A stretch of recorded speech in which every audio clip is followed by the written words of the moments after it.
Honored guest, will you please rise for the posting of the colors by the Heights High School JROTC program and the pledge led by Robert Wise, theater class of 2024, who will be attending the United States Air Force Academy. Please then remain standing for the singing of the national anthem.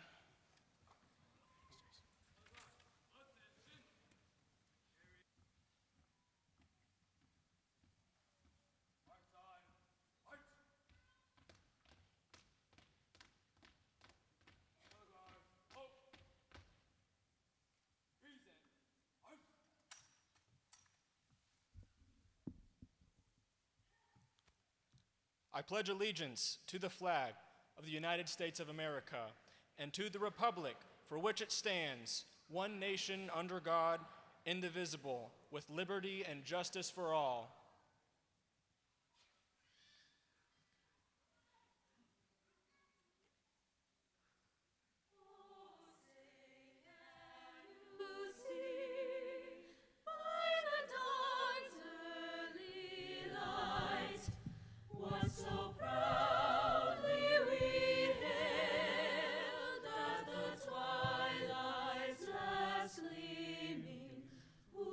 Stripes and bright stars through the perilous fight, for the ramparts we watched were so gallantly streaming, and the rockets' red glares bursting in air gave proof through the night that our flag was still there. Oh, say does that star-spangled banner yet wave o'er the land of the free and the home of the brave.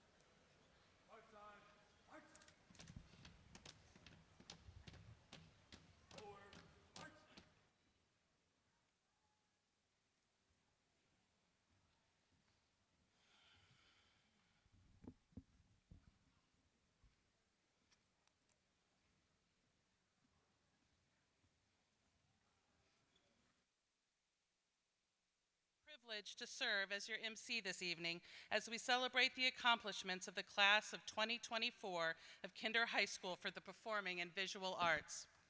For the safety of our performers and as a courtesy to the audience, we would like to invite you to silence all mobile and electronic devices at this time.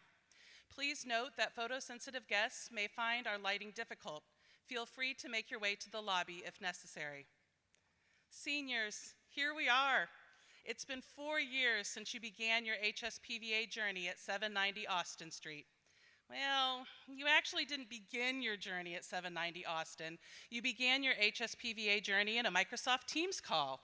I remember creating a screen recording entitled "How to Get to Your Class" because I knew your 9th grade selves had no idea how to find your Teams links to all of your classes and how things would work. And here you are, 4 years later, ready to transition to your next steps in person. Also, if you want to make a teacher physically recoil from a computer, play the Microsoft Teams ringtone.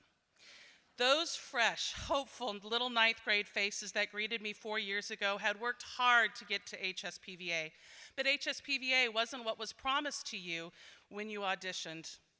As the world transitioned to new norms, we began school online. Instead of transitioning up and down 5 flights of stairs, some of you transitioned from one class to the next without ever leaving your cozy beds.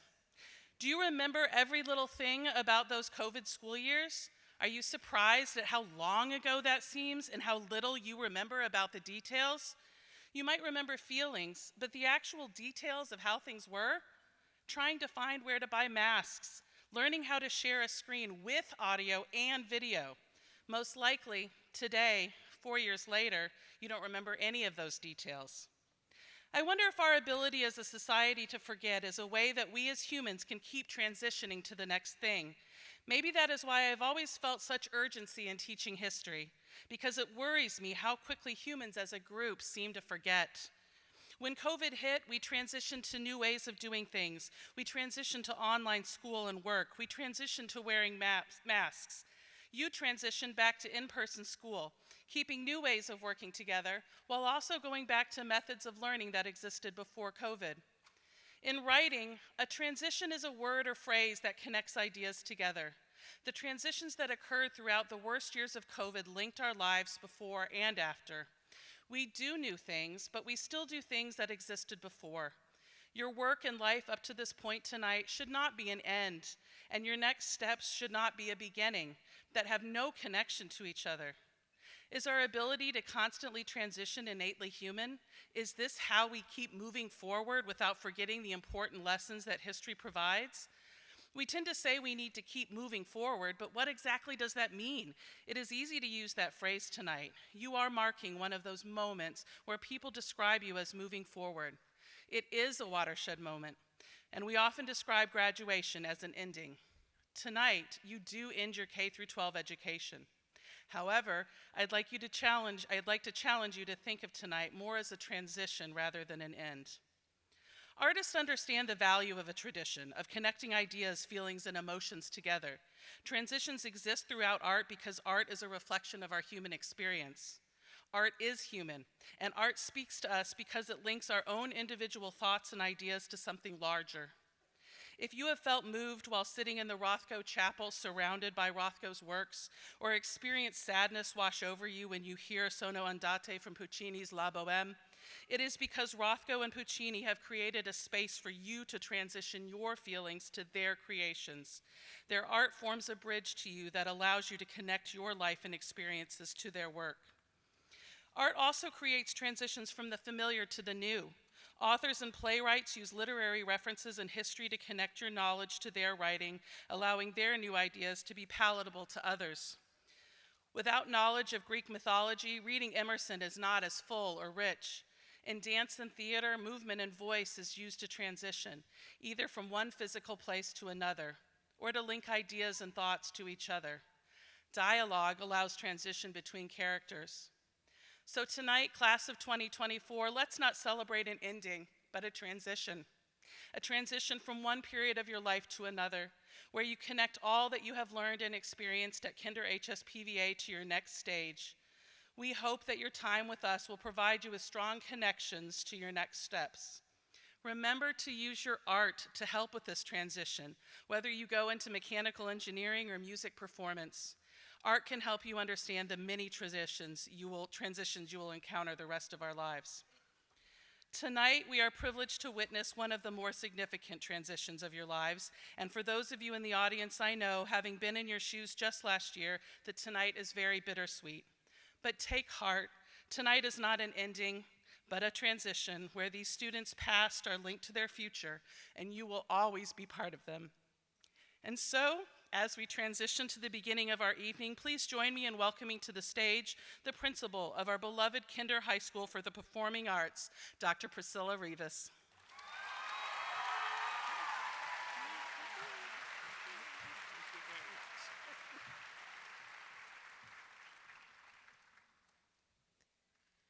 Wow. Good evening, and welcome to the Kinder High School for the Performing and Visual Arts Class of 2024 Commencement Ceremony.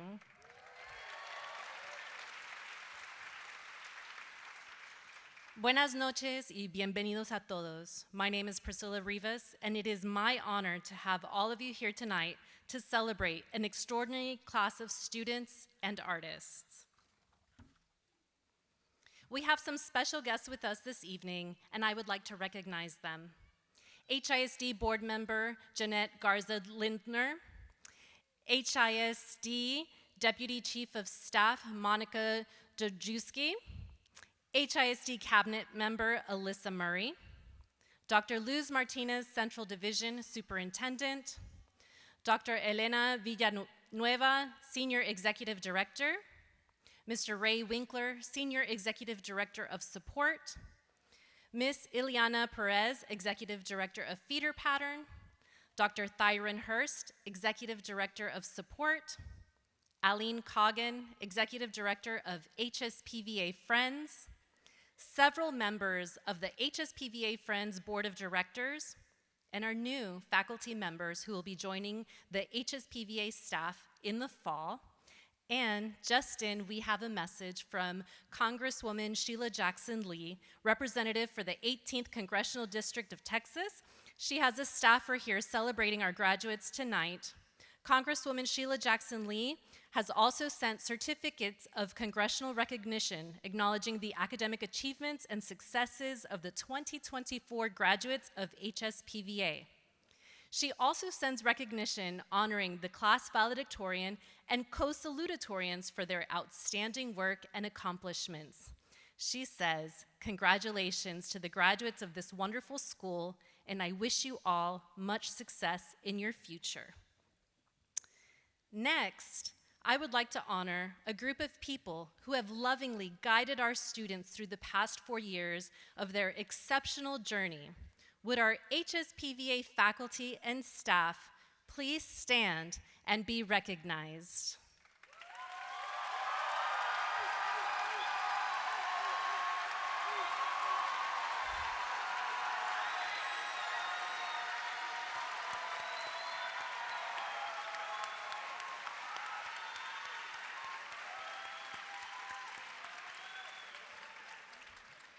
I feel it is important to pay tribute to the parents and guardians who are present.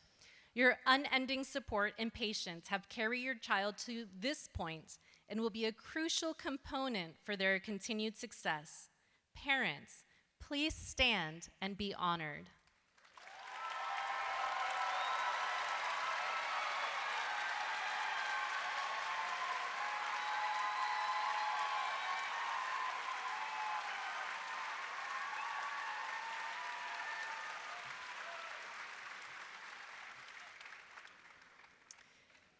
You know, parents and teachers, I want you to know that I think of you when I reflect on all the accomplishments our students have achieved in the past 4 years. And I am often reminded of the wise Khalil Gibran's poem regarding children. Allow me to share a few stanzas. Your children are not your children. They are the sons and daughters of life's longing for itself. They come through you, but not from you. And though they are with you, they belong not to you. You may give them your love, but not your thoughts, for they have their own thoughts. You may house their bodies, but not their souls, for their souls dwell in the house of tomorrow, which you cannot visit, not even in your dreams. You may strive to be like them, but seek not to make them like you. For life goes not backward, nor tarries with yesterday. You are the bows from which your children, as living arrows, are sent forth and mark upon the path of the infinite. You bend with might, so that the arrows may go swift and far. Thank you, parents, and thank you, teachers, for being the strong, stable bows of our children, so they may go far. Now, graduates, here are my thoughts for you. You are my third graduating class and a very memorable one. And though we have only been together for 3 years, you have taught me so much. You have demonstrated to me the power of vulnerability through each of your art areas. You have shown me your focus and dedication in your academics, and you have filled my soul as I witness the love and compassion of your hearts through your friendships, your clubs, your organizations, and everything you do. 4 years ago, in August of 2020, you came to HSPVA as ninth graders in the height of the pandemic. At Artist Academy, Dr. Allen addressed you virtually and talked with you about your future at HSPVA. Do you remember that? He shared with you that day forward, there were approximately 1,370-ish days until your high school graduation ceremony. And at that point, no one knew how many of those days would be virtual or if we would ever be in person again. Still, he told you how those days would fly by, and they have, and here we are in person. As you prepare to step into the new chapter of your lives, I want to share some thoughts of two qualities I believe will serve you well in your future endeavors: resilience and grace. First, let's talk about resilience. Throughout your time here, you have faced countless challenges. You've encountered moments of self-doubt, tough critiques, and perhaps even the occasional failure. Yet, time and time again, you have risen to the occasion, and you have learned that setbacks are not the end, but rather the stepping stones on the path to success. In the world of performing arts, resilience is essential. There will be auditions where you won't get the part, performances where things don't go as planned, and critics who may not appreciate your work. And remember that those experiences do not define you. What defines you is your ability to stand up, recalibrate, and keep moving forward. Embrace each challenge as an opportunity to grow, to learn, and to become even better at your craft. The second quality is grace.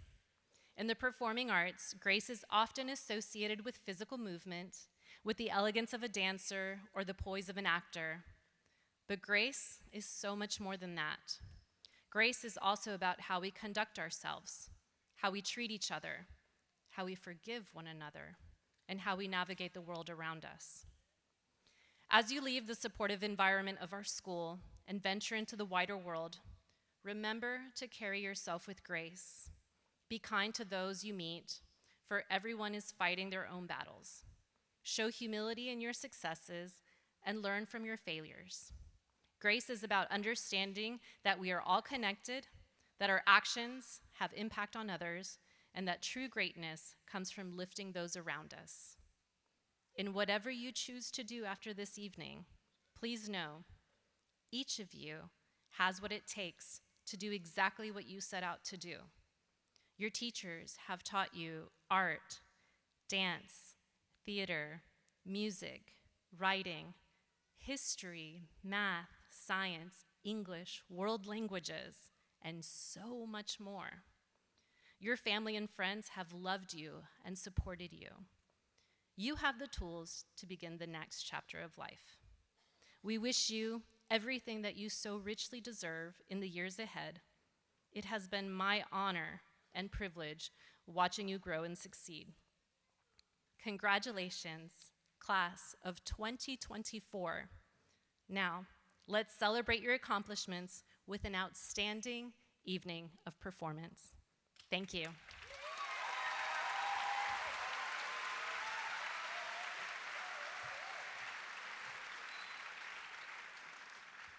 Thank you, Dr. Rivas.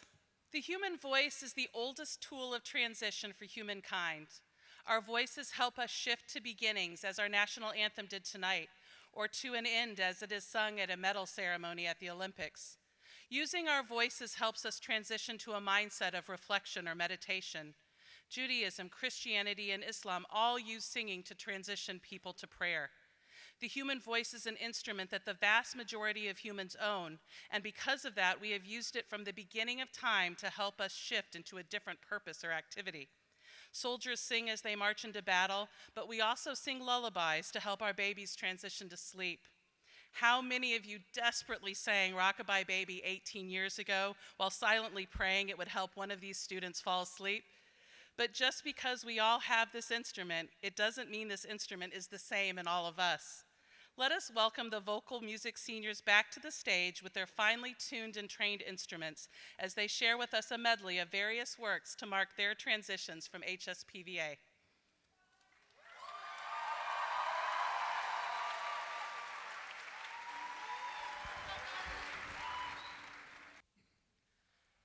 Dies irae, dies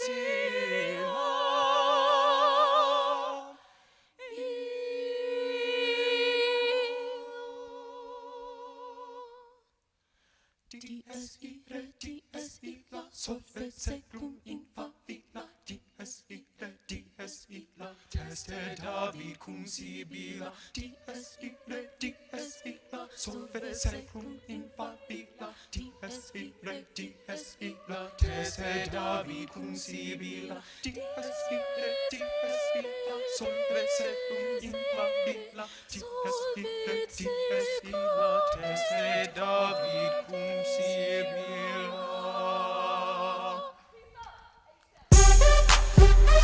Yeah. Okay. Vocal.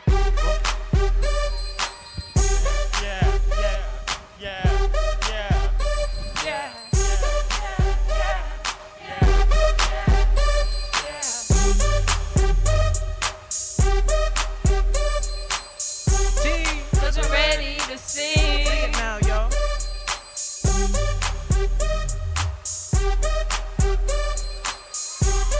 Unmute your mic, please. Bo. So close to graduating. School's got me feeling like I'm ready to go. Watch out, watch out, say come get me. So I walked up the stairs up to the 5th floor. She said, baby, let's go. And I told her, I said, yeah. Shawty, get down, look, we're graduating, yeah. And that diploma over to me, yeah. When I cross that stage,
Thank you very much for reminding us of the beauty of the human voice, vocal seniors. The piano is an instrument with which many people across the world are familiar. Pianos themselves are an example of a transition to an improved instrument. Their predecessor, the harpsichord, could not adjust its volume. Bartolomeo Cristofori created the first piano in the middle of a historical transition, the Renaissance, for the Medici family in Florence. The full name of a piano is the pianoforte, which refers to the instrument's ability to play both soft and loud. This transition led to an explosion of new music to take advantage of this new ability to control volume through how hard or gently the keys are pressed. Gottfried Silbermann, a Saxon court organ builder, came across Cristofori's designs and began building his own early pianos that were purchased by Frederick the Great of Prussia, one of the many Fredericks of Prussia my European history students know about. This helped diffuse this instrument further. Knowledge of these pianos then transitioned to Bach, who began composing new music specifically for the pianoforte, while also becoming a sales agent for Silbermann. While most of us cannot play a Bach concerto on this instrument, many of us learned to read music with early piano lessons in our homes, providing us the ability to link our basic knowledge of music to our appreciation of it. Our piano department continues the study of such an important musical instrument, playing music written long ago, as well as music written recently.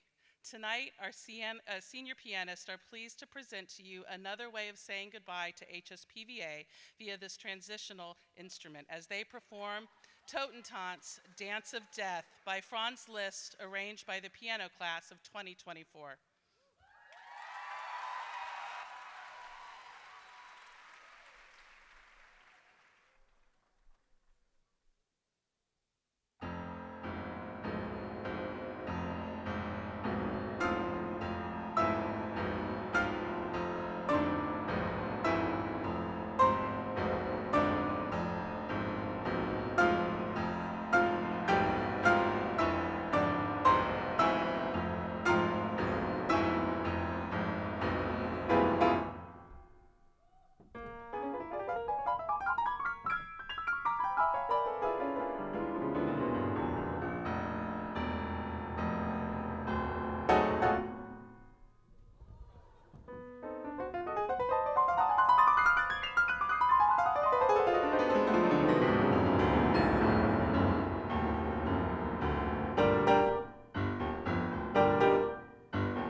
Thank you so much, piano seniors. Thank you for reminding us how new things are connected to the old.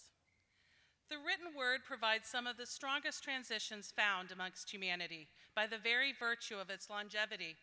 As soon as humans could, we began to write down information so that we could remember the old while transitioning to the new. Some of the earliest known forms of writing are still read today because it allows us to connect to humans thousands of years ago. Many aspiring authors will read the Epic of Gilgamesh as part of their formal education. As humans, we frequently go back to the written word to learn about the various transitions we have made throughout history. Pliny the Elder allows us insight to the transition of the Roman Republic to empire, while reading The Feminine Mystique helps us understand the transitions occurring in the 1970s. The transition to writing in the vernacular from Latin allowed writing to become accessible to a much wider range of people, and creative authors could connect their art with many more humans. Love, conflict, pride, jealousy, the meaning of life, we connect as humans through these shared experiences. And we know we share them because someone wrote about their struggles or triumphs millennia ago. However, while we may share similar experiences as those we read on a page, we often aren't privy to the processes that writers use to connect their art to their readers. Tonight, we have the opportunity to hear from our creative writers as they explain how they transition their ideas into the written word. As we play several videos tonight, please hold your applause and cheers until the conclusion of the video so that way we may hear all of our graduates.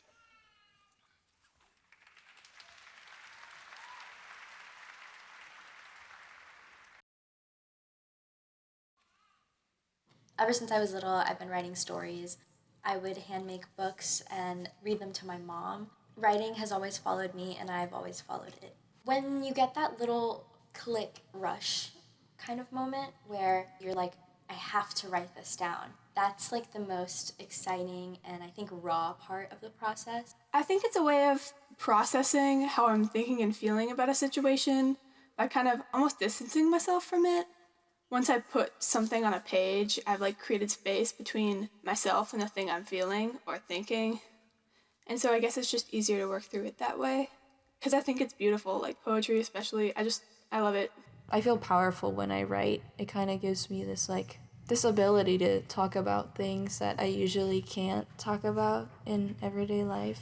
And also I just think it's really nice to see your ideas kind of come out into something tangible that other people can read. My favorite part of the process is the first 10 minutes. It's getting on the page and dumping every single thought that could possibly be related to the story. I love pulling up my laptop and just writing down everything that I think could be important, especially in creative nonfiction, because it brings back a lot of memories and you're like, oh, this could be a good idea, this could be a good idea. Writing is really important to me because it lets me talk about things that I might not otherwise be able to express in a way that others can also relate to. I think the most exciting part of the writing process for me is actually going to be editing. The idea of taking a work that I'm not really happy with and turning it into something that I can be really proud of, it's just really fun for me. What I've learned from these past 4 years is to trust my instincts, because a lot of times, especially before coming here, you're kind of lost, you're kind of frantic. And, obviously I'm not perfect, but I just think knowing how to trust myself, trust what I want to write, trust what I believe in, is something that PVA has taught me that I wouldn't have been able to get anywhere else, and something that I will for sure take with me into the future. Writing kind of gives me an escape that nothing else has ever given me before. I find that I often write about the brain and the human consciousness and the way that it works. It's something that's always fascinated me, just how people think and how I can play with that in my writing. I write about children a lot. I think that with kids, it's like everything is so new. They're just taking things very bluntly and like however their brain first decides to interpret it, and they don't worry about whether it's like strange. I think in writing you need that like way of looking at the world differently. I like to write because there are stories that are not in the world that I feel like should be in the world. Escapism is important, and different worlds can attribute to our world in ways that we might not think of in the moment. There's always little proud moments you have at the school to be able to show the world, this is me, this is what I create, I made this, I'm an artist. And you get to do that all the time at HSPVA. I had like an ember of interest in creative writing that when I got here, it's become like a roaring flame that I'm going to carry for the rest of my life. I write because I want to remember everything. A lot of the things that I write about surround people because I think that I find my purpose in people. The things that are going to matter to me the most when I walk away from PVA are going to be my friendships and like the memories that I've made here. At PVA, I've learned how to love. I think writing is the most important for specifically myself and other queer and trans people right now because we're experiencing sort of like a resurgence of like this second huge wave of hate. And I feel like writing is one of the most intimate forms of art that you can use to not only liberate yourself, but try to educate others. And that's why I love to write. I like writing because I have a lot going on in my head, so it's nice to kind of put it on paper. I got to branch out and like try so many different things, and I really like that. And then getting to read what I did makes me feel really proud. It's really special to me because it's like, oh my God, I worked on this thing and it took time, a lot of effort, and then I think it shows. The workshop process is my favorite thing ever.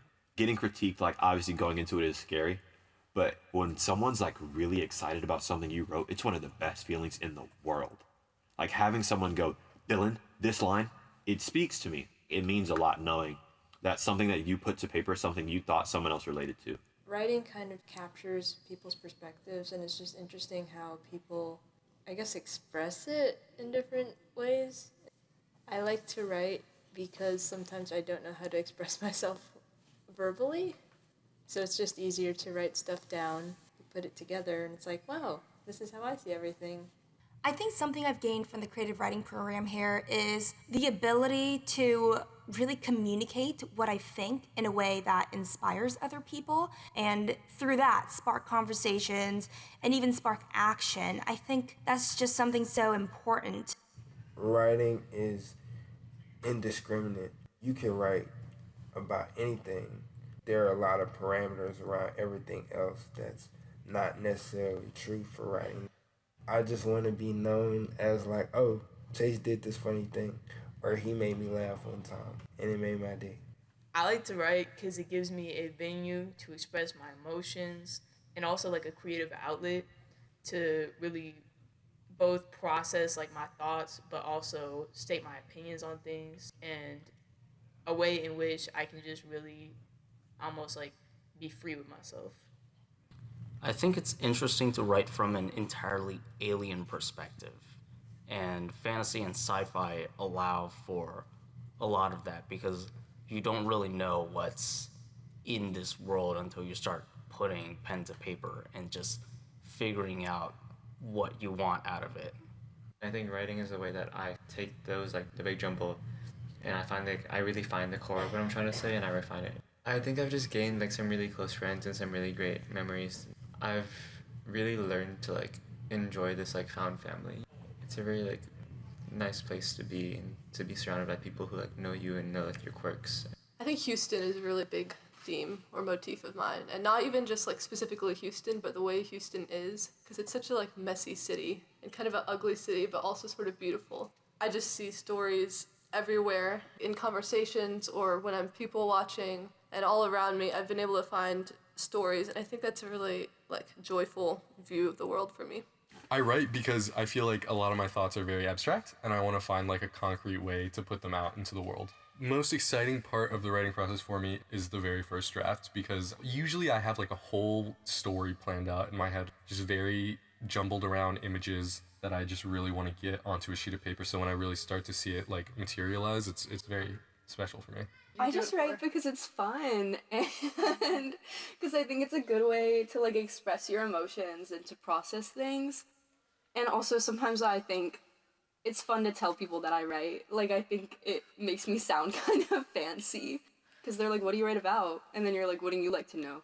I see like things in my head and I like to put them down on pieces of paper, and then I have them tangibly forever. Writing for me is something that I get to do that's not like anything else anybody else can do. It's strictly unique to me, and that's why I go back to it over and over again. No one else can ever recreate the things that I write. I like having a story to tell. I feel like stories need to be told because you can learn from other people through stories. If it wasn't for creative writing, and specifically Brendan's playwriting class, I wouldn't have started screenwriting. I wouldn't have gone down this journey that I'm going through now. I don't think any of this would have happened if I hadn't gone here. I definitely learned to not cry during workshop because I used to be like really sensitive about it, but you get so much intel from like these fantastic writers that you have around you. I think in the next 4 years in college, I'll definitely like have that same respect, and I'll treat others with that same respect, that like critique is just to make you better.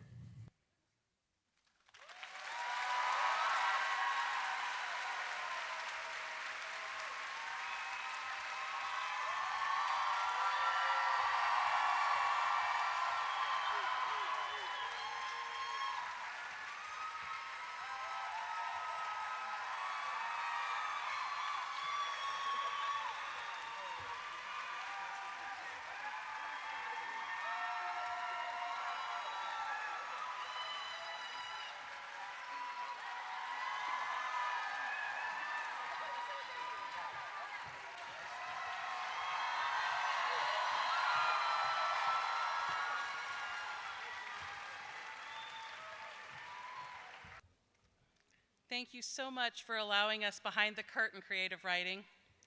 Our next performance is the epitome of transition. For Black Americans in the early 1900s, jazz music exemplified the transitions African American culture made as the terrible institution of slavery ended, and Black music began to be heard by wider audiences. While enslaved, spirituals and work songs were mostly heard by other African Americans. But after emancipation in places like New Orleans, the transition from these songs occurred in the street and community music. One singer, accompanied by instruments like guitar, wind, or brass that could slide the standard Western music scale into a bent or blue note, began to popularize what came to be called the blues. As the proliferation of pianos arrived during this age of rapid industrialization, artists like Scott Joplin transitioned these blues into piano music, ushering in the rags of the 19-teens. Eventually, as ragtime shifted and became less fashionable, Creole artists like Jelly Roll Morton shifted away from ragtime to what we now recognize as jazz. Like all transitional art, jazz connects the old with the newer. The blue note is still a major component of modern jazz, but calls all the way back to those early spirituals and work songs. Jazz is a uniquely American and African American music, which has become popular all over the world. While we often celebrate jazz as this very American invention, it is here because of the efforts of Black Americans to preserve their culture and memories despite great injustice. For years, the study of jazz at HSPVA has been led by the incomparable Warren Sneed. Alas, we will have to transition to a new phase as we wish him nothing but the easiest and most joyful transition into retirement after 25 years at PVA.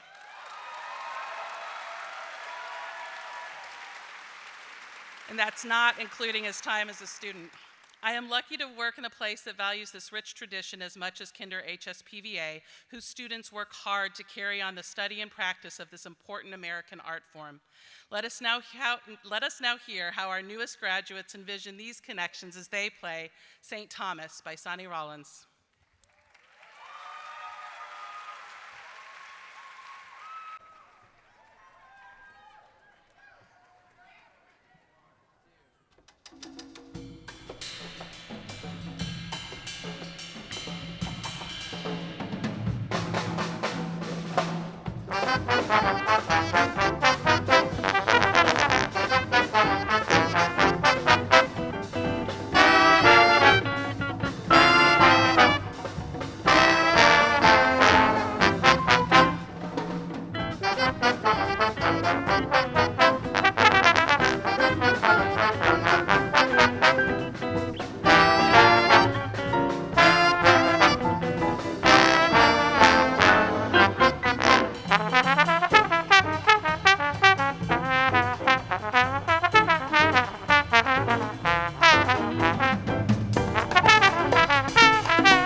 Thank you so much, Jazz Seniors. This year, we have two salutatorians. Carmina Andrade and Juliet Sun will share the lectern tonight. Carmina is the daughter of Ludi Lopez and Eduardo Andrade. She will be attending Rice University and plans to major in statistics. Juliet Sun is the daughter of Alice Sun and Daniel Sun. Juliet will be attending Trinity University and plans to study physics.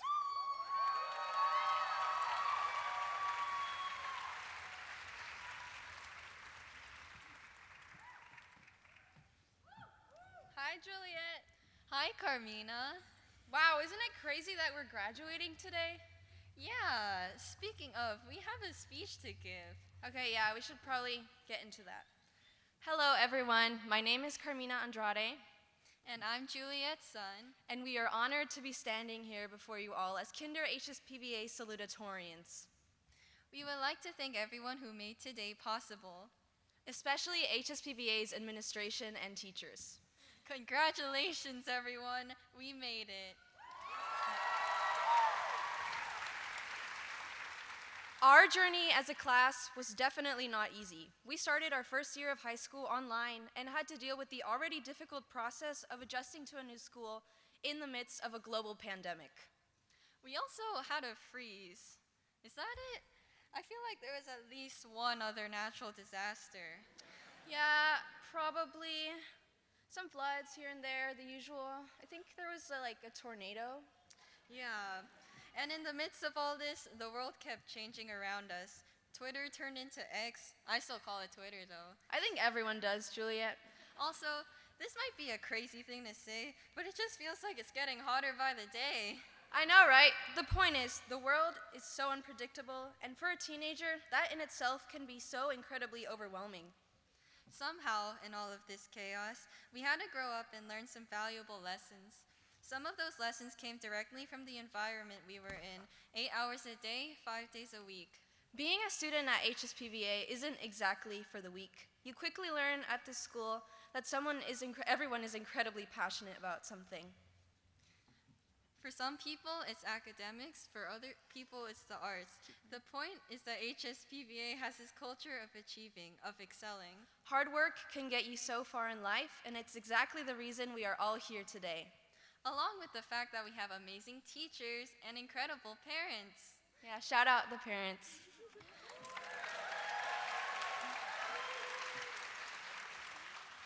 We are in awe of all that our class has accomplished. Adolescence is hard and painful enough, but being able to survive that and even thrive is something that everyone here should be so incredibly proud of.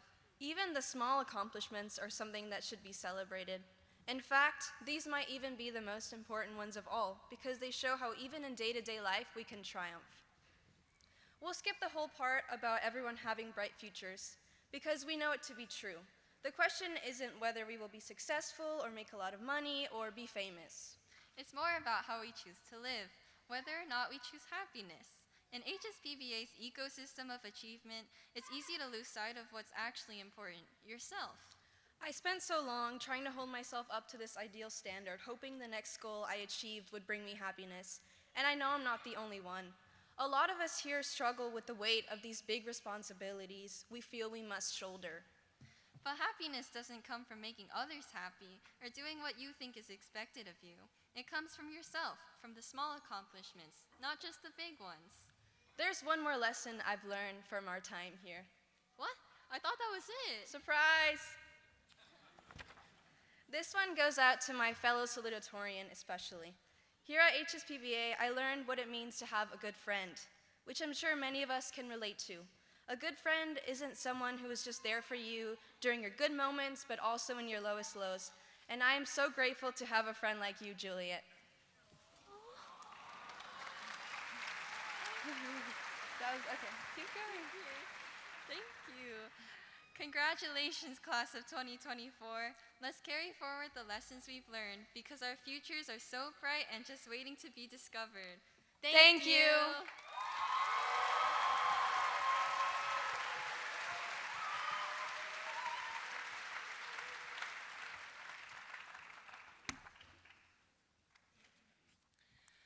Thank you, Juliet and Carmina. One of the most versatile families of instruments are those in the string family. When people think of strings, they often think of violins, and there isn't a viola in the world who hasn't had to explain the difference. And when people think of violins, they often envision classical music heard by the elite, played on violins made by Stradivari and Guarneri. Yet the violin can easily transition to a fiddle with the right musician, and the double bass can be found in a Beethoven symphony, a jazz quartet, and it even transitioned to the electric age of rock and roll.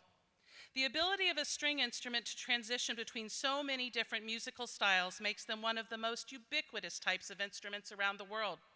And because of this, strings have marked transitions for humans in so many places and ways.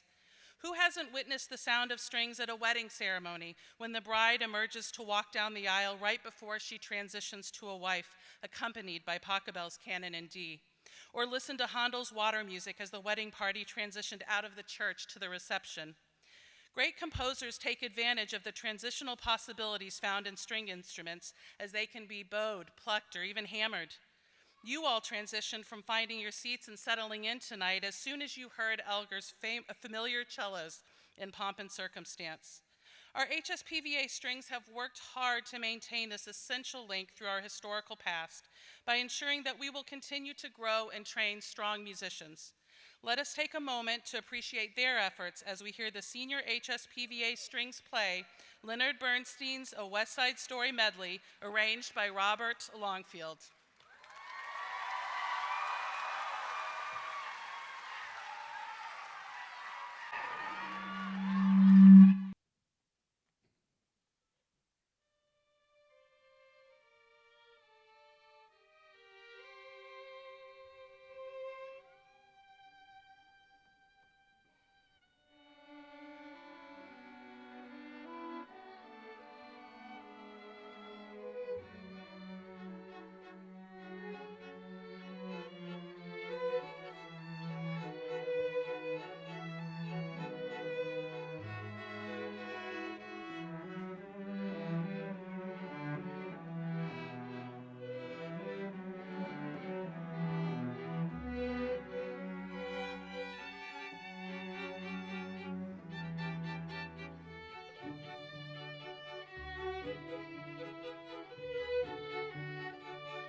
now, please allow me to introduce HISD School Board member Jeanette Garza-Lindner.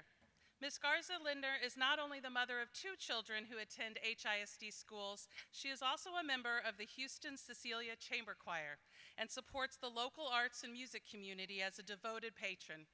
We are honored she is here tonight to present the 2024 HISD Board Awards.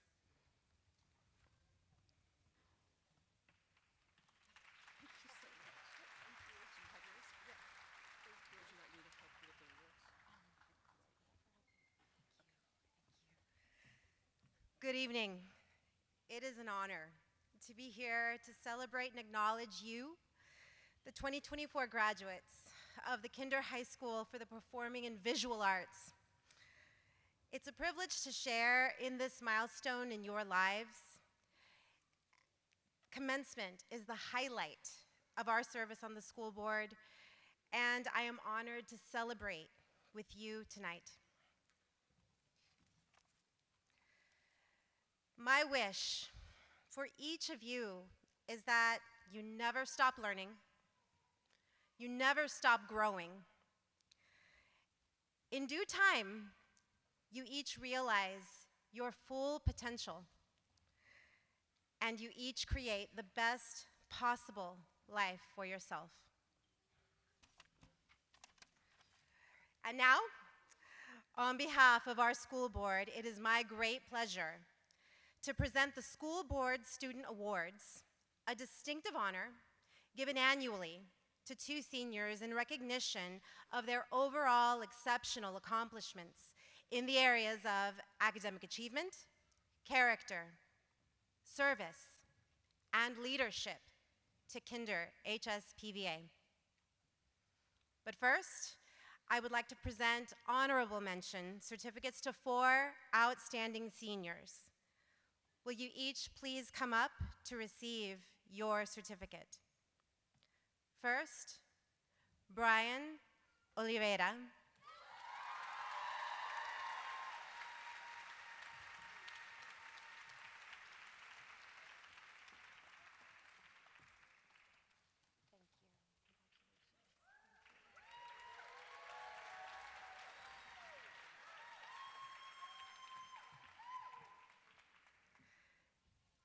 Astrid Allen.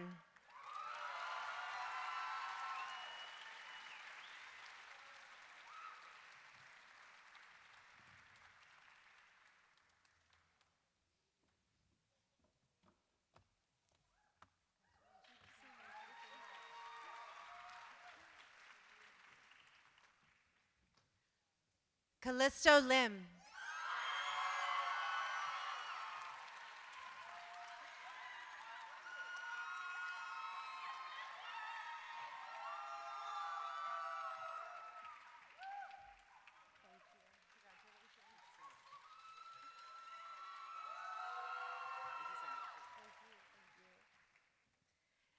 Abigail Toby.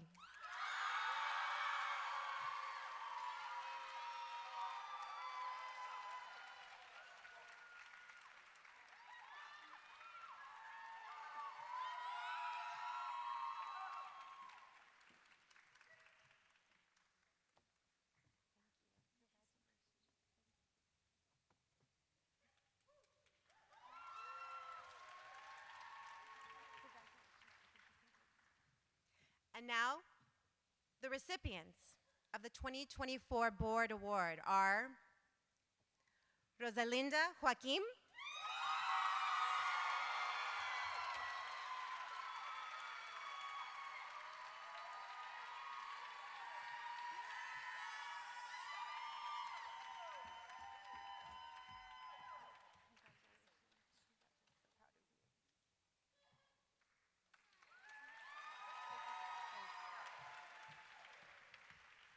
and Amelia de Salos.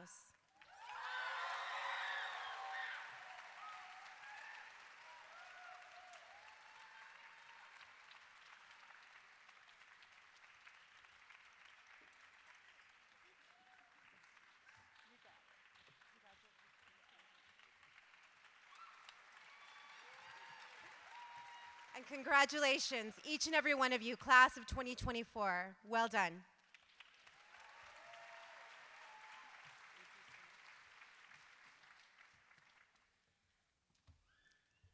Congratulations, distinguished seniors. Thank you, Ms. Garza-Lindner. We have witnessed multiple transitions this evening, and you are all going to hear that word in your sleep tonight. You've watched lights transition from stage to spotlights, projections transition on this screen from speaker to speaker. The stage itself transitions between a setup for vocal to drums and mics for jazz. These seamless transitions don't magically happen. It takes years of training, practice, and knowledge. HSPVA relies on the efforts of our technical theater faculty and students to make this happen for all of our art areas who perform. We are grateful for their often backbreaking work to make sure everything flows smoothly, and they help transition our spaces into new worlds. Without design and technology, the arts, and theater in particular, doesn't connect with their audiences. Please join me as we consider what it takes to transition a blank stage to this, as the technical theater seniors bring us behind the scenes as they present technical theater from the class of 2024.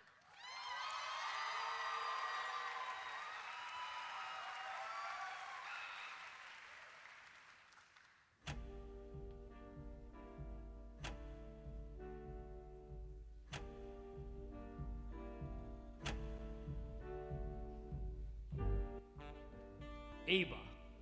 Her paintbrush defines the world she creates. Adrian. Behind a camera, he develops new perspectives. RJ.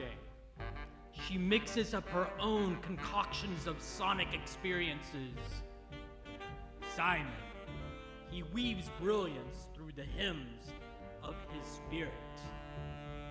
Elizabeth. She builds stories with apparel. Robert. He lays a foundation and values for each environment. Jupiter. Like sound waves, he grooves on an elevated pitch. These are our prestigious technical students. They are pioneers, creatives, trailblazers, artists. No time to lose. To class!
Now, since I was rudely interrupted, while it is hard to see our technical theater warriors leave, their paths are unpaved and possess unlimited possibilities.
Thank you to the Technical Theater seniors in the theater department. With these students in mind, now is a great opportunity to thank the 9th, 10th, and 11th grade HSPVA theater students who are, right now as we speak, working backstage to transition to the next act. They worked all last week. We're here at 6 a.m. this morning and will be here long into the night after we are gone. And they still have school tomorrow. Thank you all so much.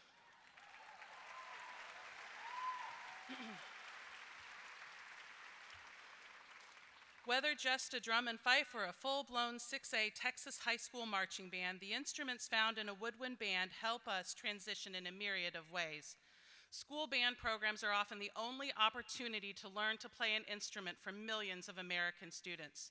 And once they are hooked, these instruments and their ability to play them allows them to change their perceptions of music and its importance. I know several faculty members in this theater who transitioned to career paths they didn't originally consider because a trumpet, tuba, or saxophone was put in their hands at a public school. The composer of this next piece, Pavel Chesnikov, witnessed the transition of Russia into the Soviet Union and the transition of music from sacred to secular as the Soviet government began to suppress Christianity. Our HSPVA band seniors will play one of his last sacred works he composed before this transition. Please enjoy their performance of Salvation is Created by Pavel Chesnikov.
Thank you for helping us to remember the importance of art in public schools, HSPVA band seniors. Okay, have you started counting how many times I've said transition? I'll help you out. That was number 75. There's a reason, of course, because there are a lot of moving parts behind the screen. A program like tonight is just full of transitions. That was number 76. Right now, we are waiting for our valedictorian to hand off her saxophone in transition, 77, from musician to valedictorian and make her way to this lectern. Our 2024 HSPVA valedictorian is a member of the HSPVA Instrumental Music Department. She is the daughter of proud parents Susanna and Andrew Wilson. Given her first name, we have taken to calling her Valedictoria. She plans to attend the Colorado School of Mines to study mechanical engineering. Please help me welcome Victoria Wilson to the stage.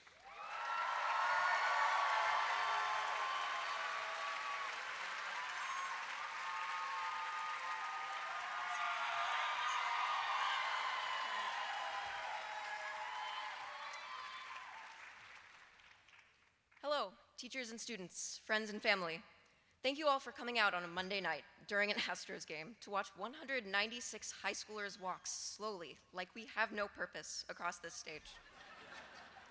I'm Victoria, and tonight I'm supposed to reflect on the last 4 years at HSPVA. Very soon, hopefully, we'll all walk out of here as high school graduates and think about what we got from this place, our best memories. We've come a long way since even sophomore year, when we were sitting in WAP, comparing answers to textbook questions and breathing fresh air. When I look back, I think I'm most grateful for the busiest days.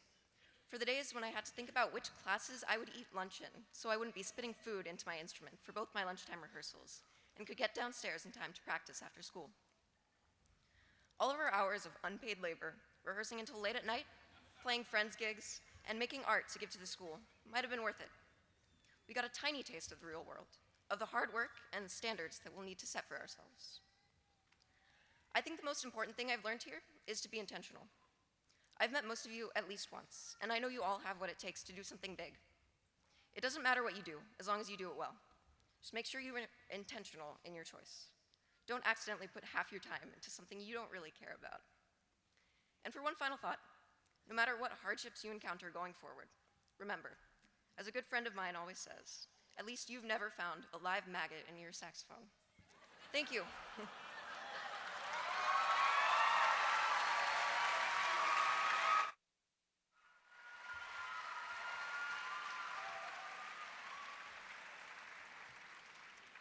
Thank you, Victoria. Transitions often happen when groups of different people encounter each other and over time create new communities and cultures.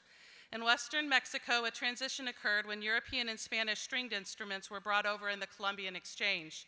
As these instruments melded with indigenous melodies in the Spanish language, a new music form was born, and this transition created a uniquely Mexican sound.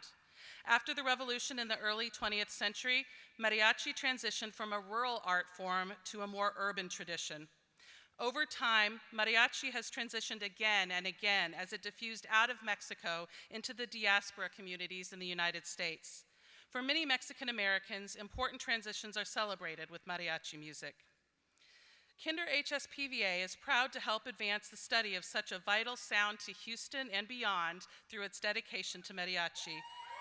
Let us listen now to the music of this proud Mexican and Mexican-American tradition as a mariachi department performs El Viajero.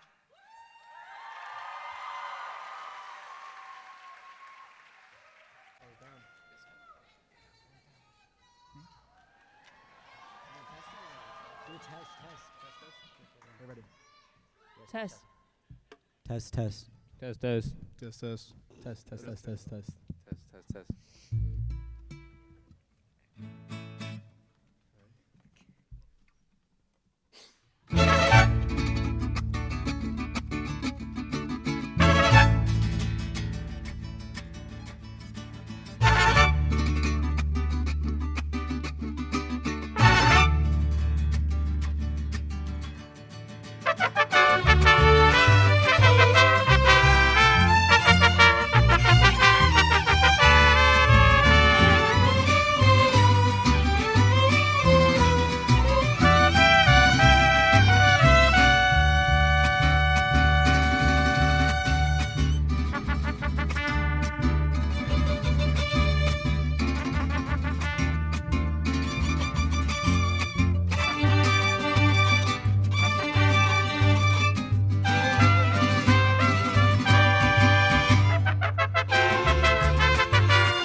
Mariachi, sí, señor.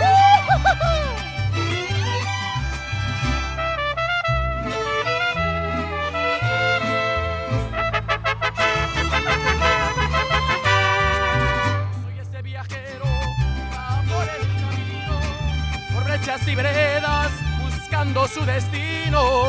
Escucho alegres trinos de la viagorera, rumor de fresca brisa de tierra morena. Miro las espigas, dorados sus trigales, y como es que se mecen muy verdes los maizales. Serpente en las bardas de piedras quebradas, casitas con arcones y a doble blancadas. La Virgen del Cerrito que alivia nuestros males, nos da sus bendiciones, milagros y bondades. Los mexicanos la brindan su canto, y todos la visitan el día de su santo. México, México, te llevo en el corazón. Con la alegría del mariachi me brota la inspiración. México, México, de bronce tu corazón. Ay, como sones jarochos cantados con emoción.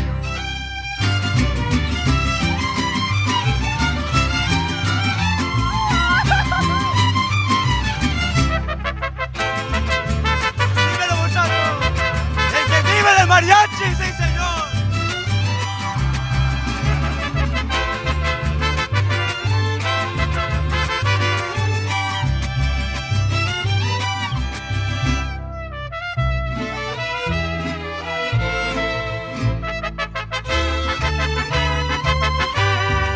Pirámides labradas y celeste pasión, pillotos coronados, un águila en acción. Serpientes emplumadas en recio nopal, escudo mexicano, valor nacional. Piletas con espejos, investigue sus lagunas, se peinan con el viento, encajen las espumas. De piedras molcajetes, veranas nevadas, el popuelista Cihuatl, amantes postrados. Me quedo en este suelo tan lindo y tan sereno, que con cantos, caídas y consuelos. Por todas cosas bellas me quedo en tu seno, gozanos tu pregones te canta el viajero. México, México, te llevo en el corazón. Con la alegría del mariachi me brota la inspiración. México, México, de bronce tu corazón. Ay, como sones jarochos cantados con emoción. Mi México, México, te llevo en el corazón.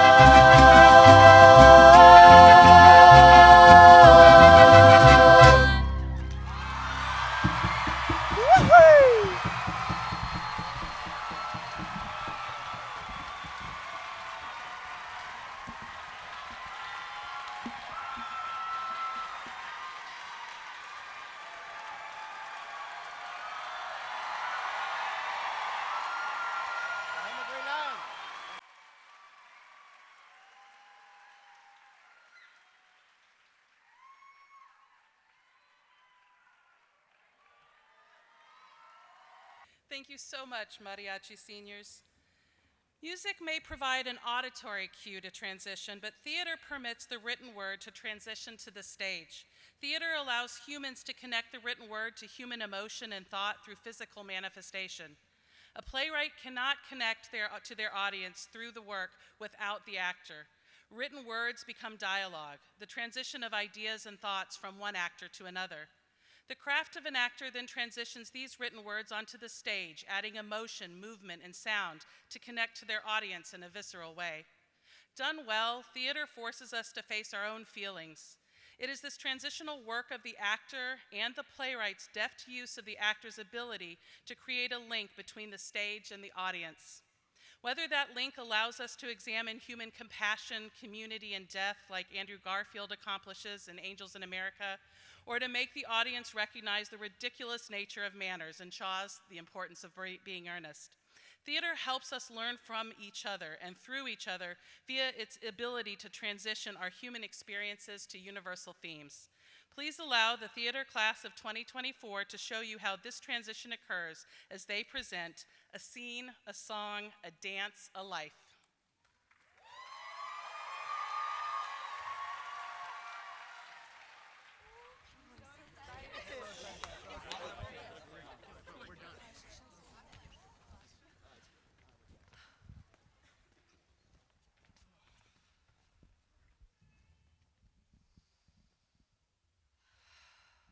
Start walking at a 5.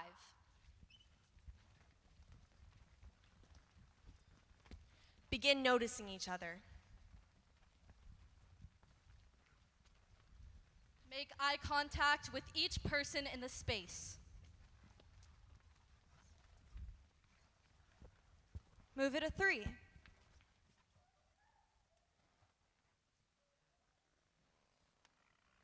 Move at an 8. Shape! Shape! Now melt in 5, 4, 3, 2, 1. And back to actors neutral in 1, 2, 3, 4, 5. Now move it to 10.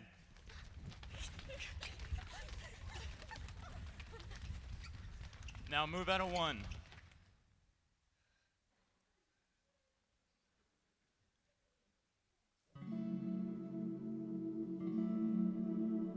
Now breathe into the music.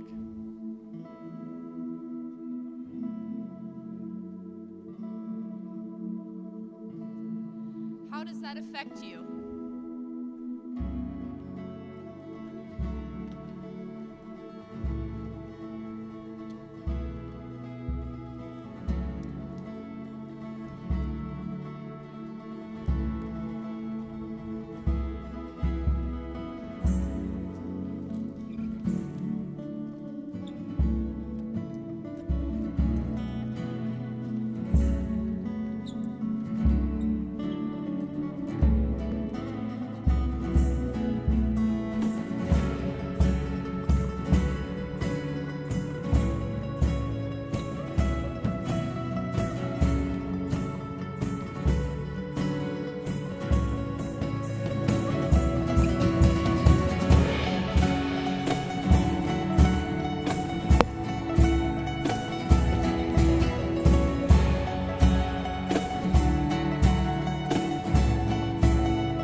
Smart enough to answer all the questions that you need to know the answers to before you're grown up.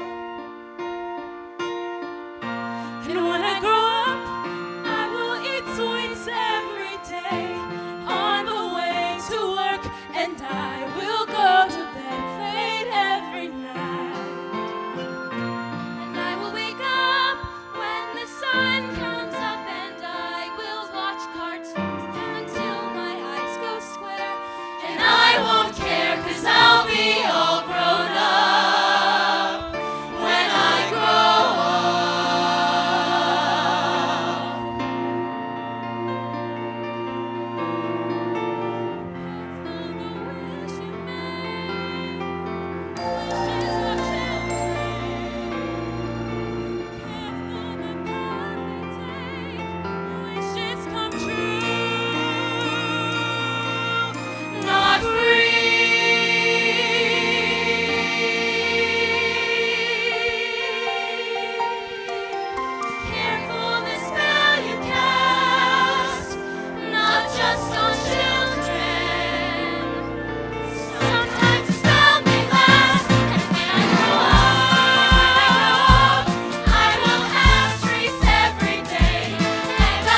5, 6, 7, 8, 9, 10, 11, 12, 13, 14, 15, 16, 17, 18, 19, 20, 21, 22, 23, 24, 25,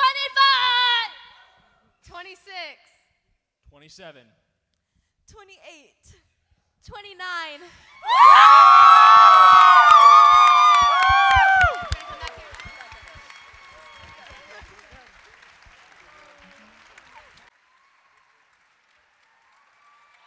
Thank you, senior theater graduates. Dance is transition made visible.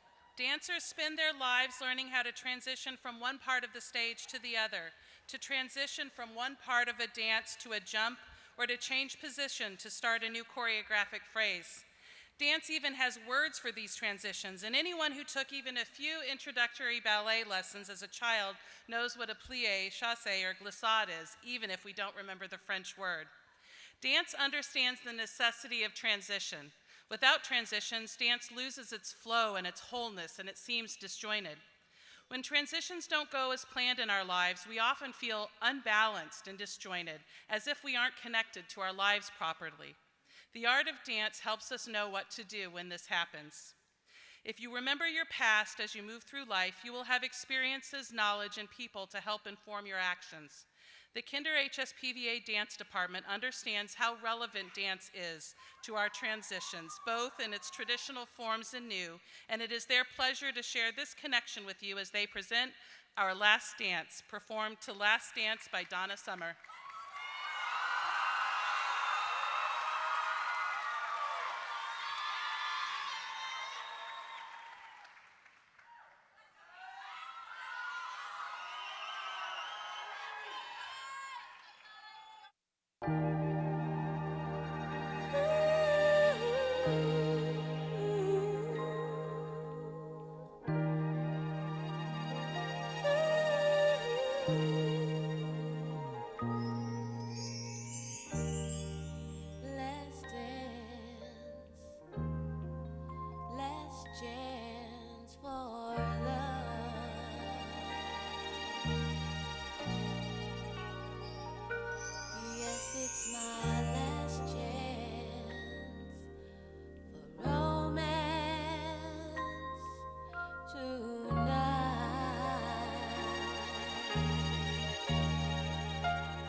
Thank you for reminding us how to communicate without words, dance seniors.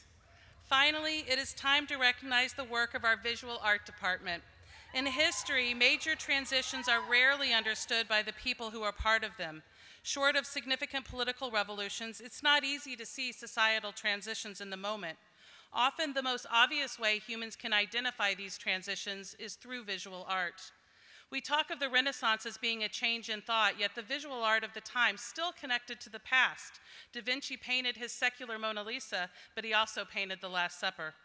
The visual arts can be experienced by most humans. You don't need to read or study history to connect to visual art. If it speaks to you, it is because the artist has created an avenue that allows you to transition your feelings and emotions to their work, and vice versa. How does an artist create this connection?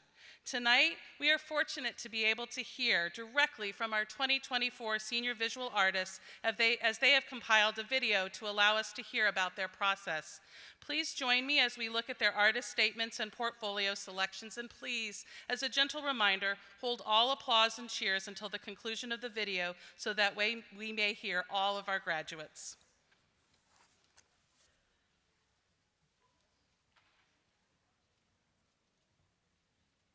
My life fades, the visions dim, all that remain are memories.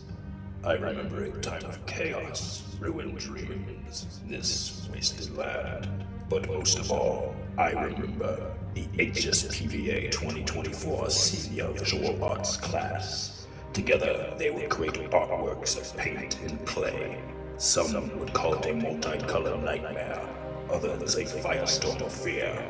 Most would call it school, and it was here, in this blighted place, that they would learn to live again. Usually my family always motivated me to create. Most of my artwork is inspired by heritage and family.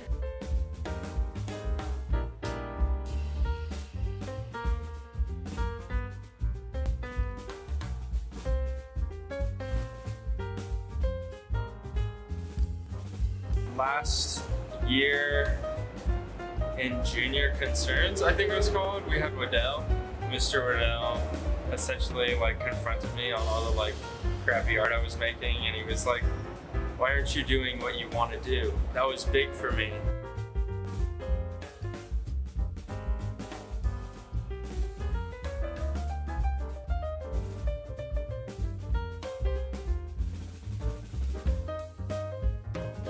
I think for sure Ms. Phillips, we came in at a really different time in the art department, and she kind of created a really safe environment for everyone to thrive in. And I think not only have I grown as an artist, but also as a person under her watch.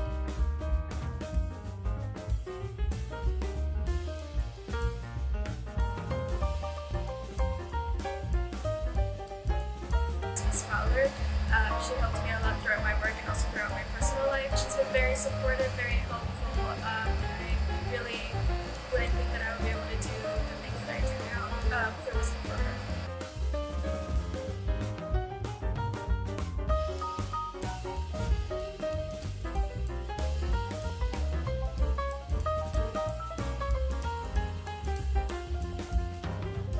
So the teacher that influenced me the most was Mr. Bonsi. He's like this really huge nerd, and he let me make a bunch of nerdy art.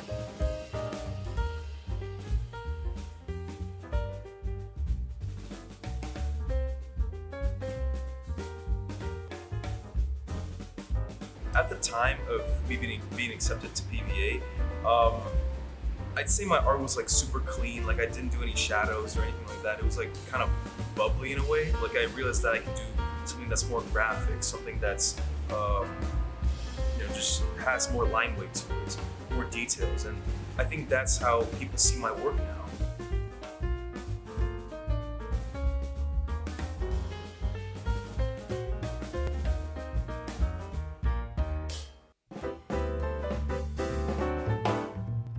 Freshman year, I made a lot of neo soul type of art, very vibrant, a little bit abstract. But this year, my senior year, I focus more on realism type of art and the Black aesthetic aspect of it.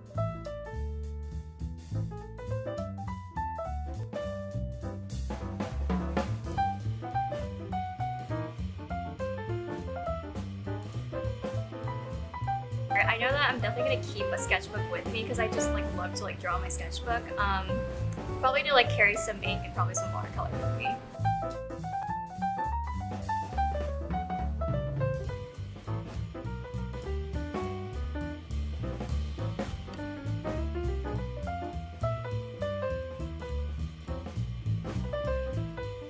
I'm in Savannah College of Art and Design studying textiles and industrial design.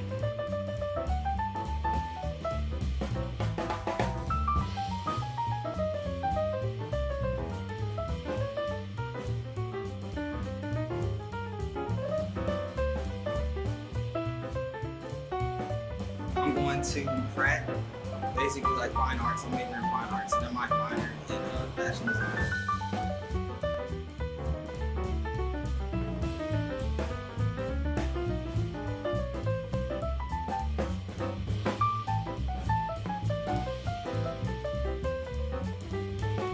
In college, I'll be studying radio, television, film at UT Austin. Just the culture that I'll be able to receive in Austin, and the diverse group of people and experiences that I'll get being in such a media central city.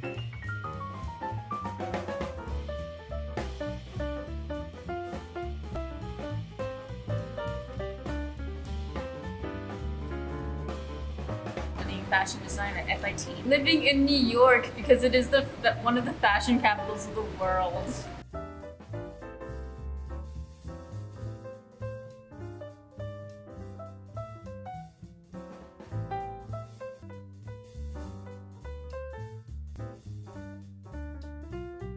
I'm most excited to continue my practice in a new studio space and like with new people.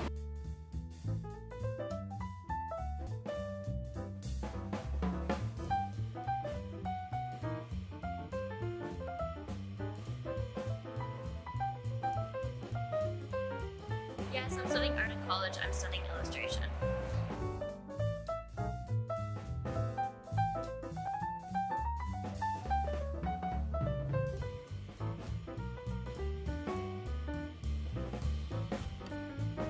I am studying art in college. I'm going to FIT in New York, and I'm going to study illustration and toy design.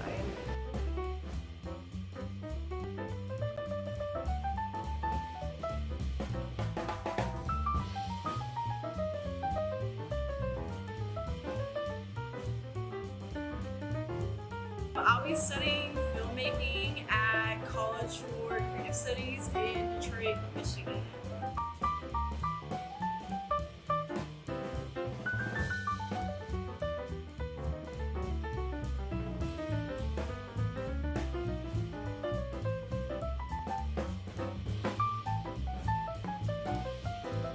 My favorite elective at PVA has personally been ISA as a senior because we have so much freedom with what we're able to do. We can work in any of the shops, any of the different departments, and it's been so great.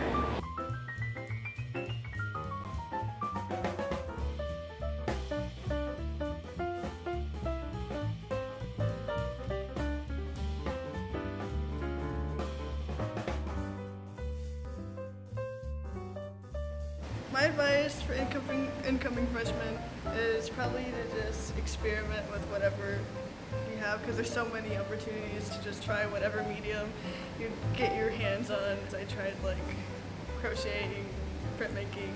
It helped me like figure out exactly what I wanted to do for my art practice.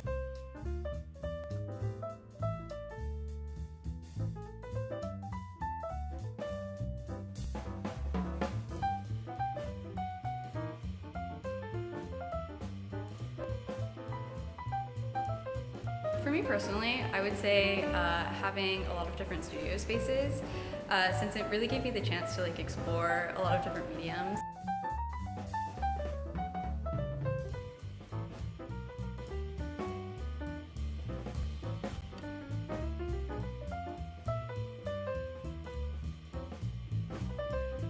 Explore a lot of mediums. There's different ways to talk about one single idea. Just have fun and always be messy and stuff. Don't always be like such a perfectionist. You'll just like want that to look good, but you want it to feel good.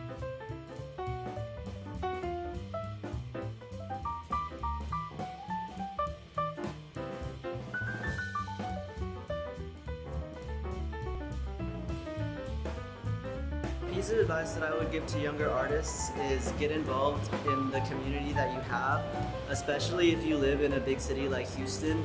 There's an incredible art and music scene here. Just seeing so many people come together to celebrate arts and activism has been really influential to me and my own creative process.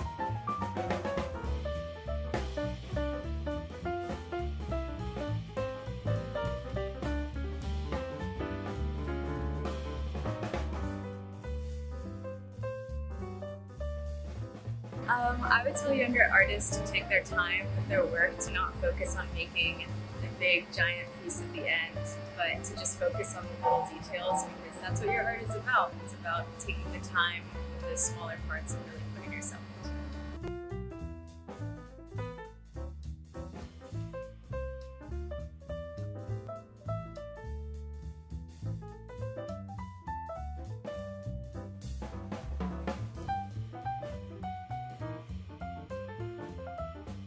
The teacher's really great, and I feel like I've learned a lot about different techniques and how to really refine my craft.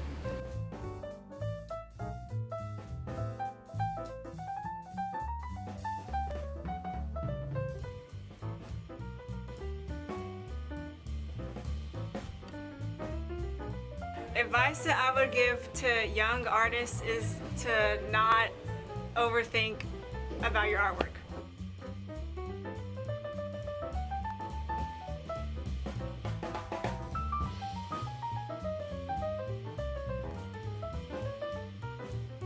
My favorite elective is welding because I love working in 3D and I love how hands-on it is, very involved.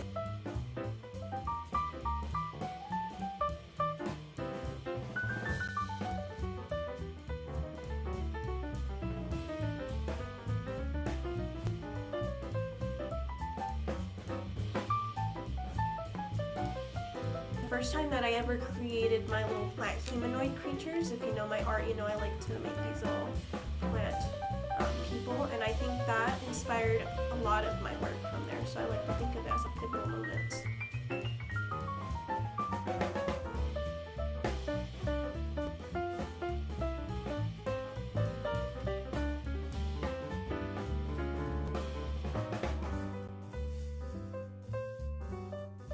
Probably one of my favorite pieces that I made at PVA is this soft sculpture that's like round, oval shaped, like yellow guy with like this long nose. I feel like when I made that character, I feel like that's when my artistic career really began. His name is Penn.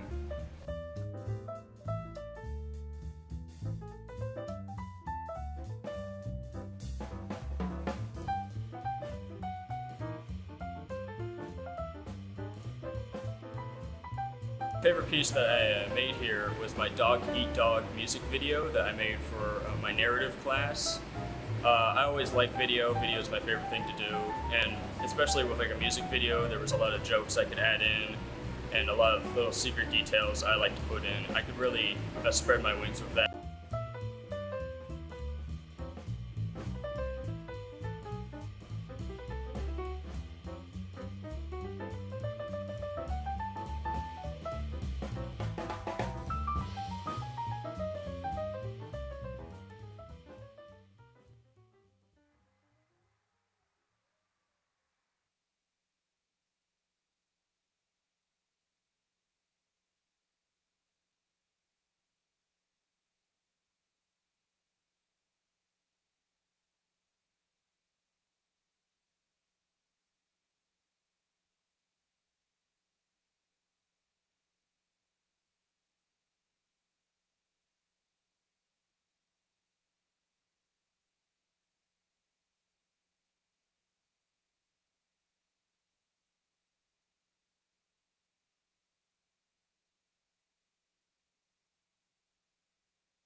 Thank you to all the seniors in the Visual Art Department. And now it is time to transition to the culminating event this evening as we present our graduates. That was 108. At the High School for the Performing and Visual Arts, not only do students develop strong and lasting relationships with their fellow artists, both in and out of their respective art areas, but also with their academic teachers and support staff. This unusual but marvelous phenomenon has enabled HSPVA to hold the highest standards, not only in the arts, but in academics as well. Strong evidence of one of the founding principles of this school. If a student can find her heart in the arts, she can find art in the academics. As my MC predecessor has always said, at Kinder HSPVA, we do not forget that in the name of our school, high school comes before performing and visual arts. I would first like to recognize our support staff. Without these people, there would be no diplomas on this table or a functioning school. Thank you for being the foundation upon which our school can stand.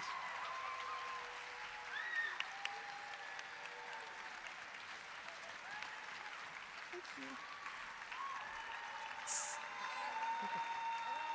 Just stay. Secondly, I would like to welcome to the stage my fellow academic faculty to be recognized. HSPVA is, after all, a public high school, and without mandated classes, tests, and content, we couldn't exist.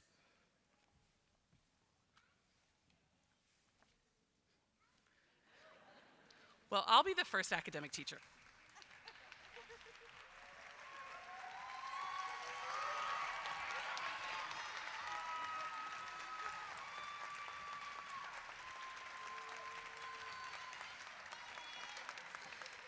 Thank you to my fellow academic colleagues for all your hard work. And now, I would like to ask Mr. Daniel McComas, HSPVA Registrar, to the lectern for the certification of graduates.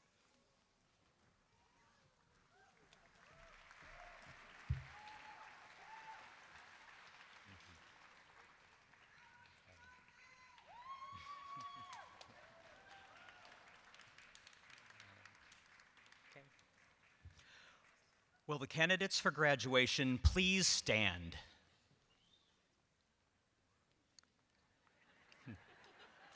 Dr. Rivas, principal of Kinder HSPVA, and I would like to present to you these candidates for graduation. They have been certified as having met all requirements as set forth by the Texas Education Agency and the Houston Independent School District and are eligible to receive their diplomas. Congratulations, graduates.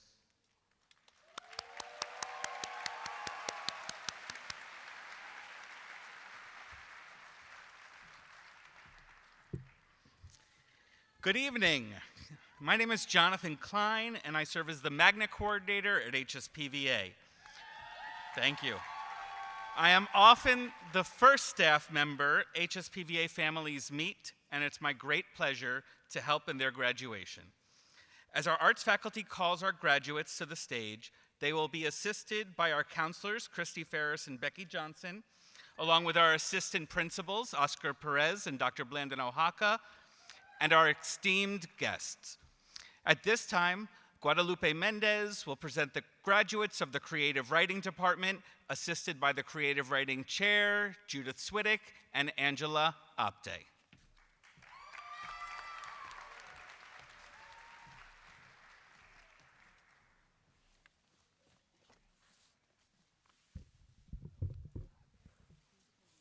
Buenas noches. Natalia Isabela Alarcón Castro.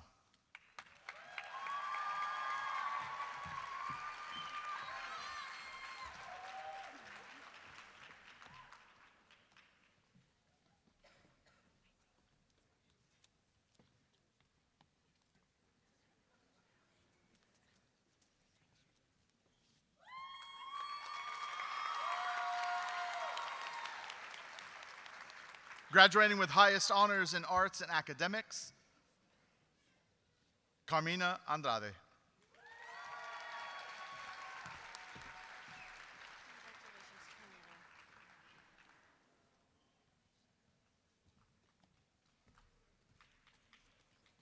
Ash Anderson.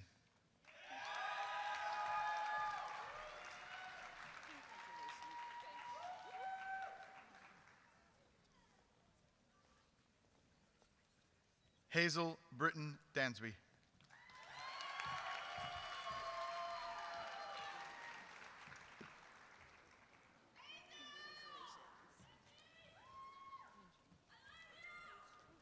Bex Butler.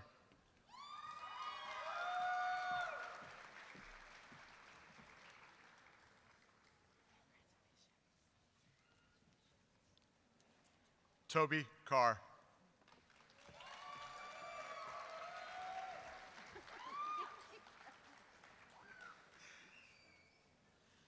Catherine Elise Engel.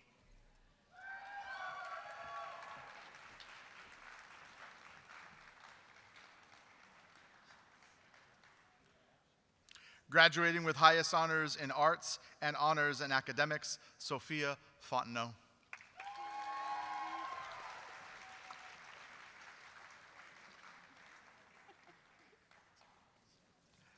James Garcia.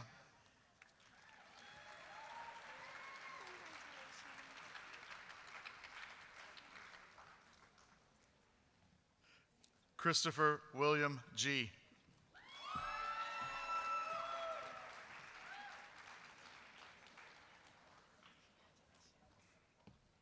Nadia Camille Gonzalez.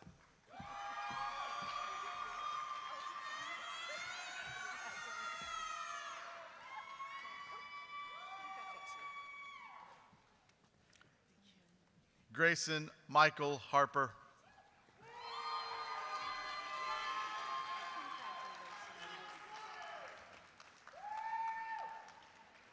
Sakai Janice Henry.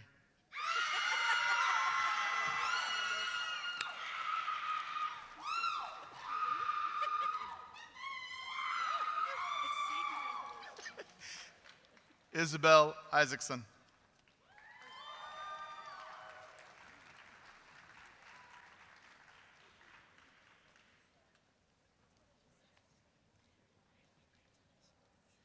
Kate Youngjae Jung.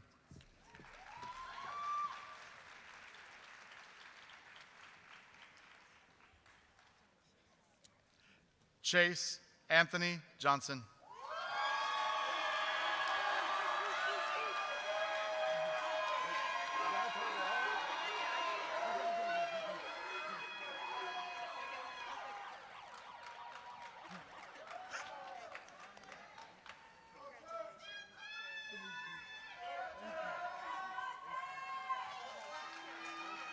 LJ Johnson.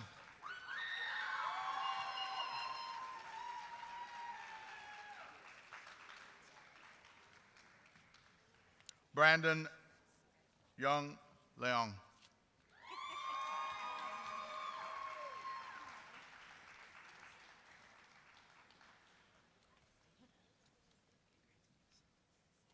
Callisto Lim.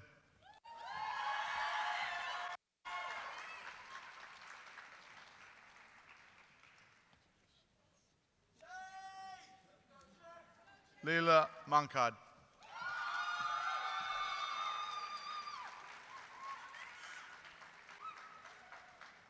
Luca Neal.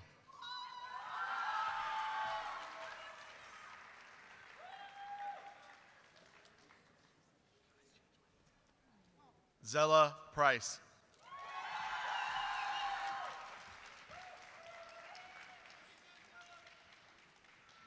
Irene Catherine Roddy.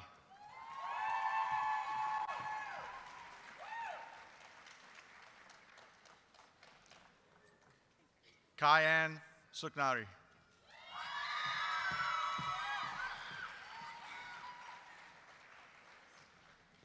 Jamia Trinice Williams.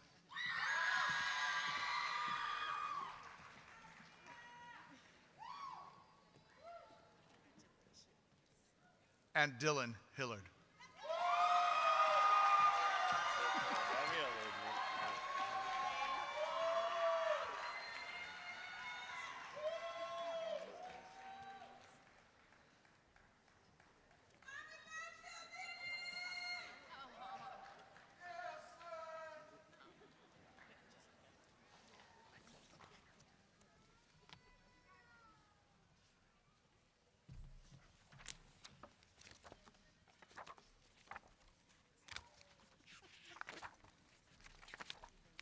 Thank you to our creative writing department, and congratulations, Creative Writing Class of 2024.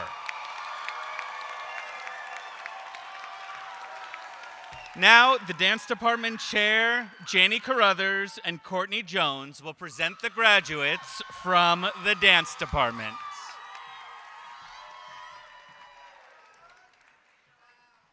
Good evening. All right, here we go. Danielle Christina Bush.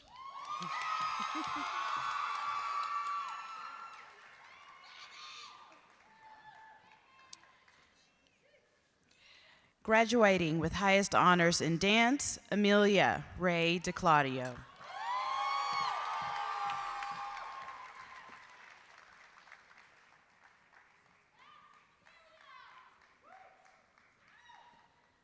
Sophia Christine Ferguson.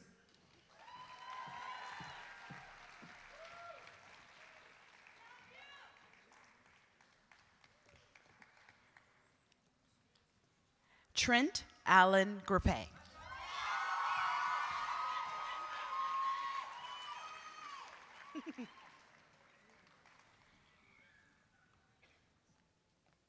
Paige Elizabeth Hartsgrove.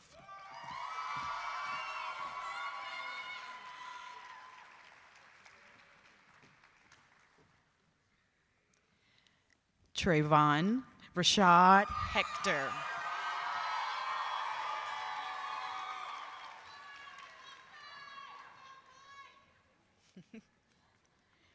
Morgan Marie Hildum.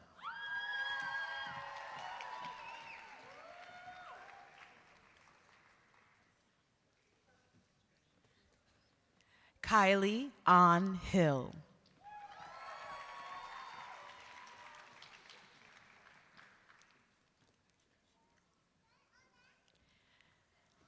Taya Juarez.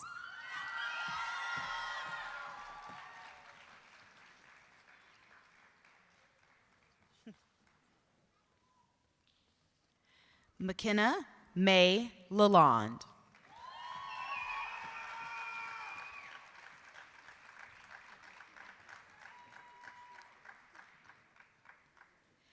Bailey Hannah Lazanga.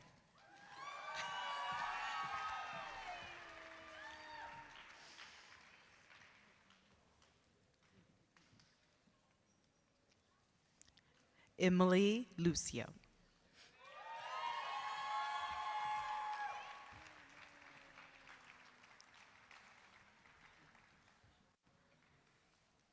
Madison Paige Manning.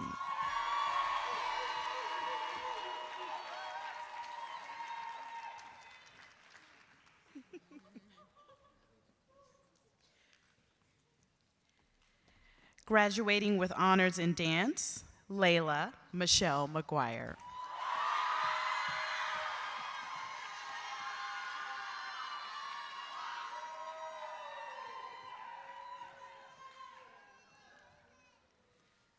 Joseph Emmanuel McKenzie.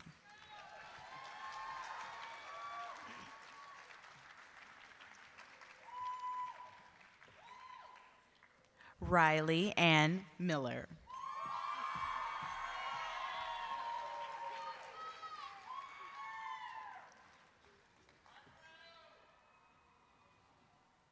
Graduating with honors in dance, Madeline Grace Munns.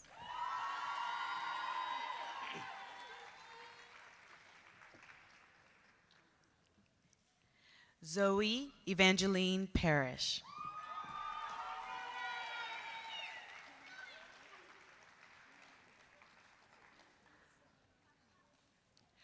Lucy Bell Phillips.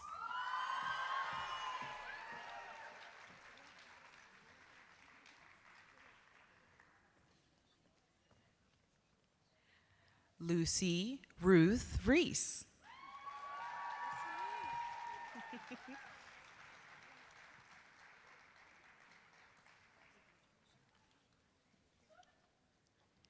Graduating with highest honors in dance, Claire Elizabeth Schuneman.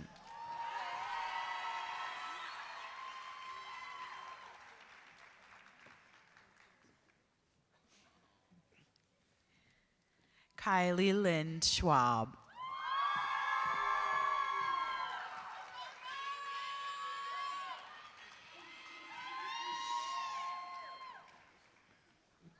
Georgia Tay Elida Stratton.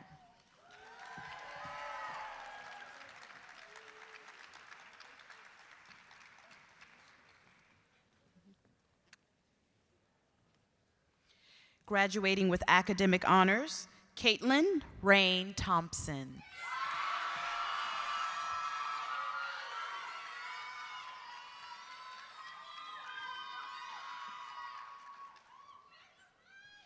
Amiris Juliet Trinidad Maldonado.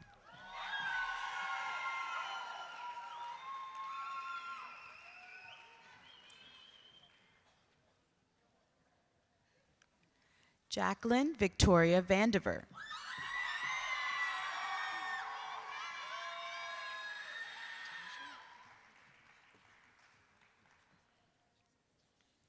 Jalissa Anastasia Vitalis.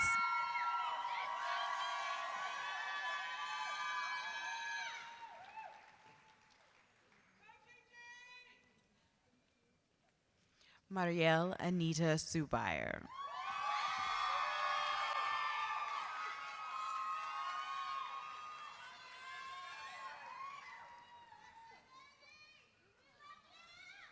Congratulations, dancers.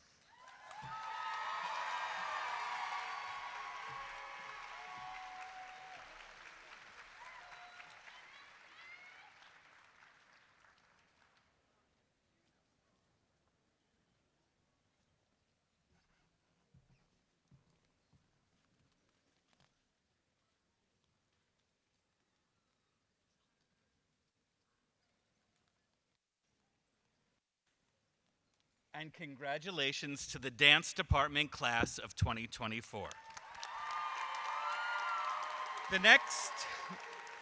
The next art area graduates are from the Visual Arts Department, presented by Chair David Waddell and assisted by Vicki Fowler, Chadwick Gray, and Ellen Phillips.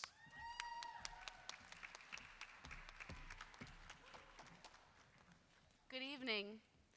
We are proud to introduce the class of 2024 Visual Arts candidates. Graduating with academic and art honors, Gustavo Alonso.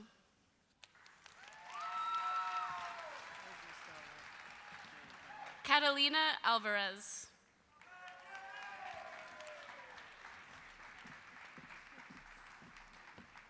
Leah Barbarena.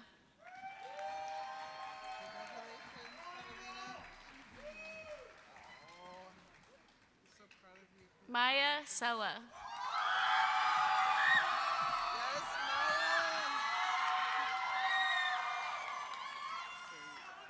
Catherine Louise Citino.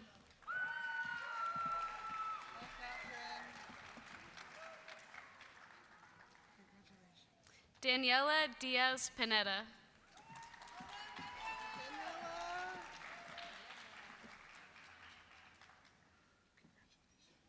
Sean Edwards.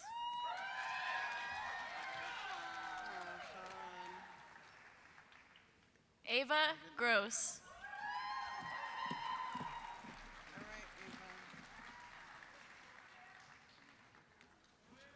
Riyad Hajiev.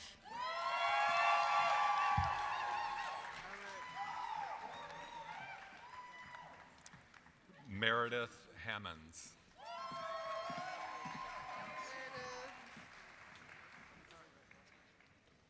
Opal Hansen.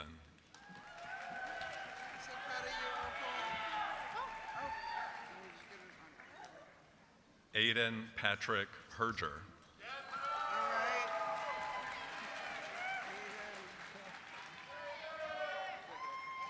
Sophia Hernandez.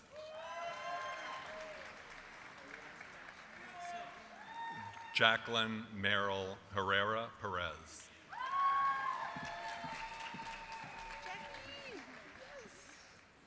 Nyrel Johnson.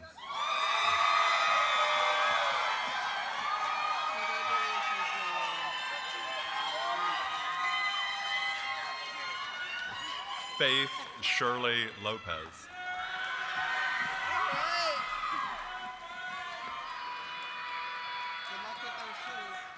Janelle Carla Mendoza.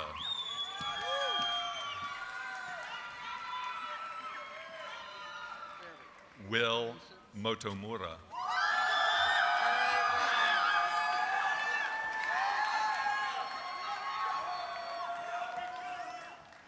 Graduating with Visual Arts Honors, Vivian Wynn.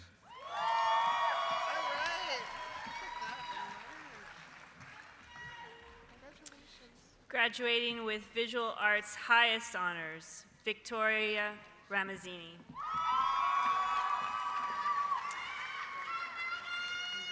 Henry Simonatelli.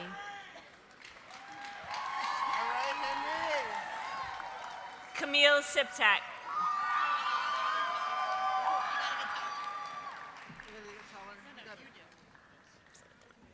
Juniper Teamer.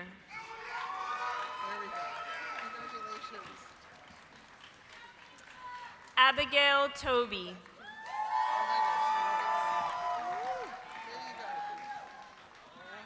Tyler Trevino.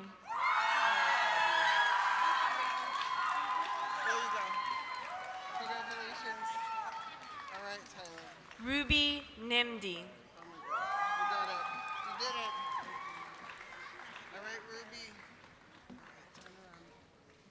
Graduating with Academic and Art Highest Honors, Eva Quing Woodman.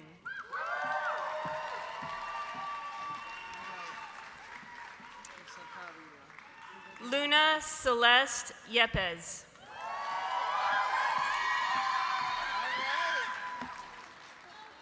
Congratulations to the Visual Arts class of 2024. We are so proud of you.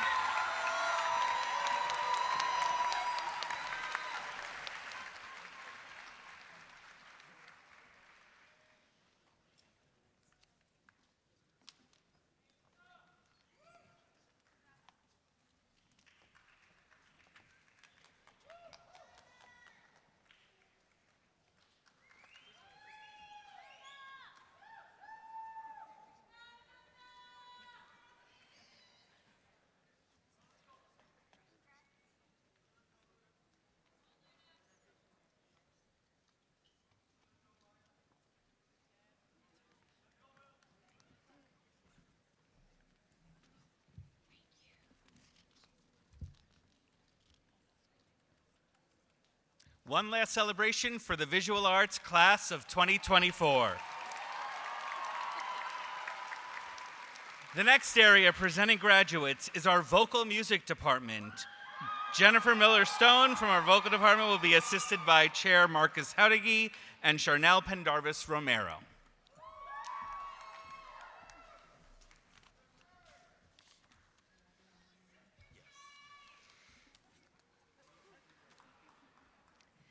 Allison Claire Artlett.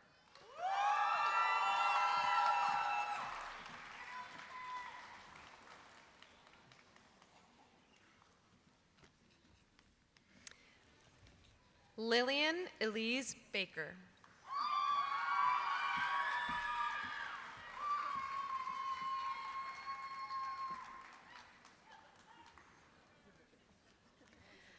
Alec Joshua Boutte.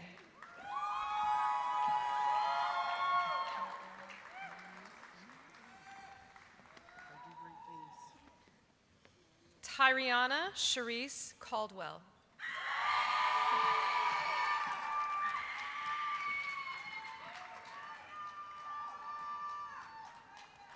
Fiorella Garo.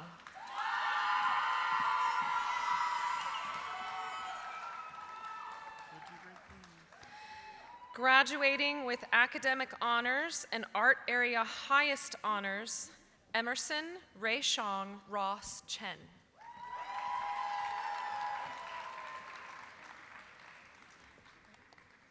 Elizabeth Ann Conant.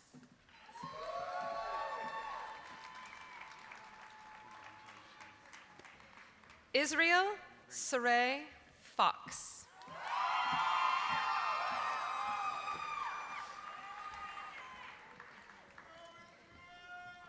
Stephen James G.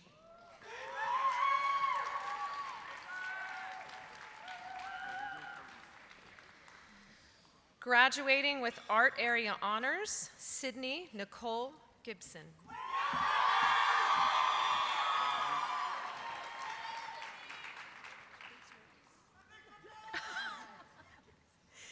Zaid Malik Johnson.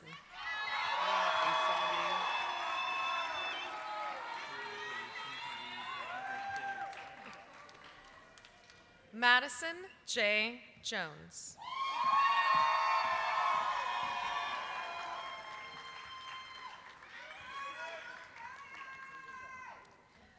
Kristen Marguerite Leroy.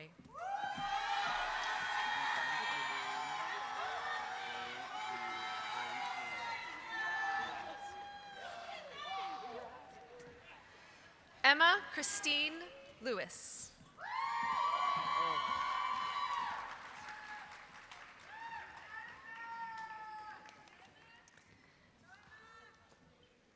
Gia Raziel Montalto.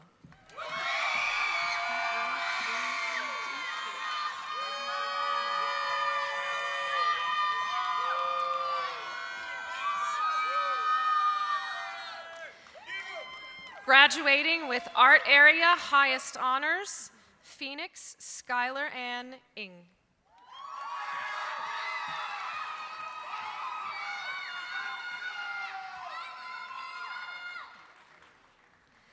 Everett Joseph Payne, Jr.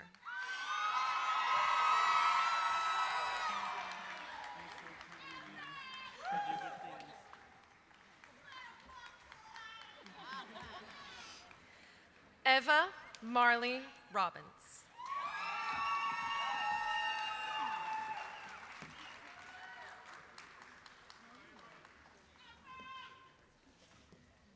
Molly James Shanahan.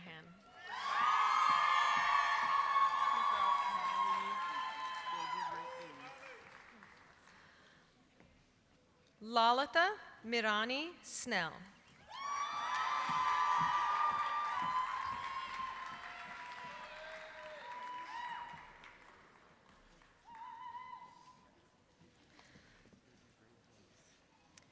Graduating with Art Area Honors, Michaela Marisa Valdez Hebert.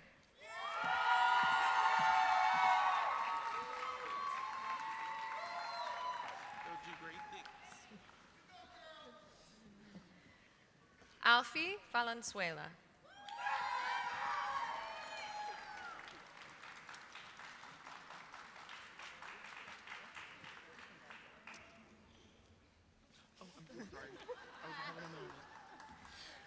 Laura Danielle Walls.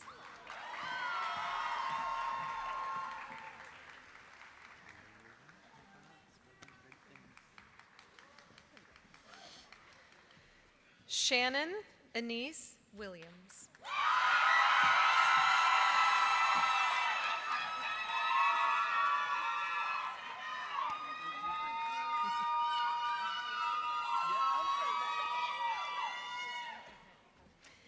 Darius Deshawn York.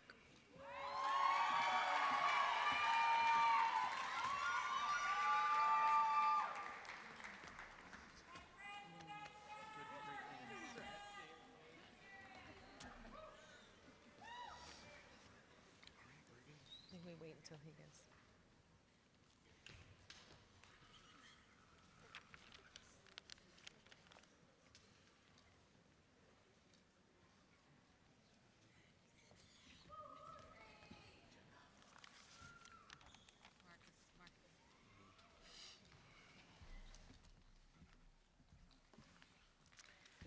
One last hand for the class of 2024 vocal department. Next, Dr. Brad Smith will present the graduates from the instrumental music department and will be assisted by Chair Rodolfo Morales, Shanta Childers, Connor Fetting, Martin Longoria, and Warren Sneed.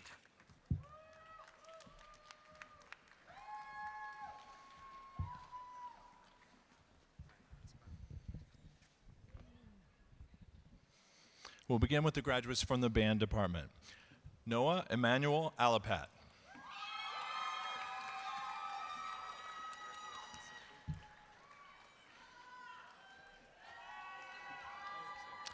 Ollie Kate Brady.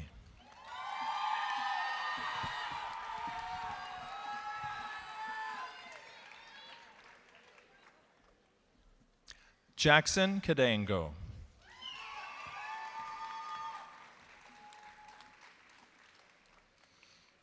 Jordan Cook.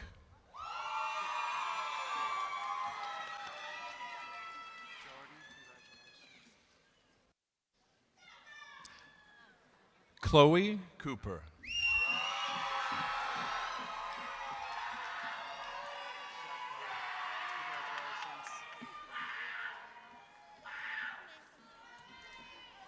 Valentino Zool.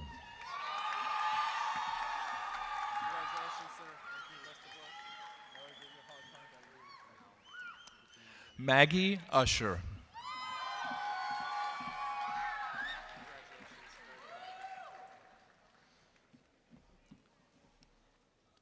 Matthew G.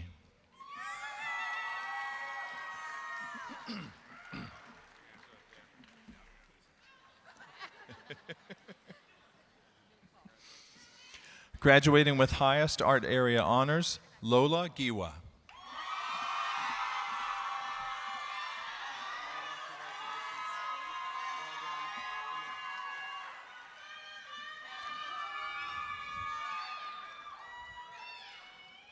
Graduating with academic honors and art area honors, Victor Herrera.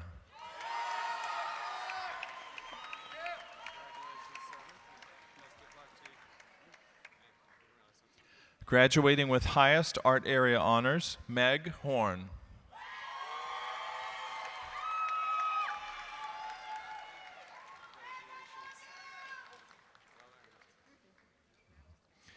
Graduating with art area honors, Catherine Lawson.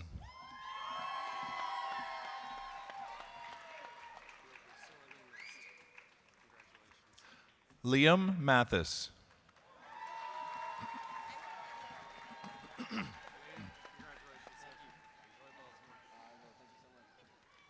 Graduating with academic honors, Ajit Nagi.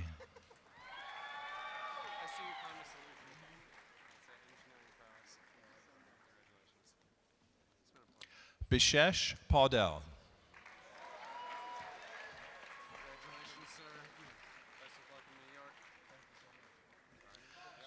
Jackson Quevedo.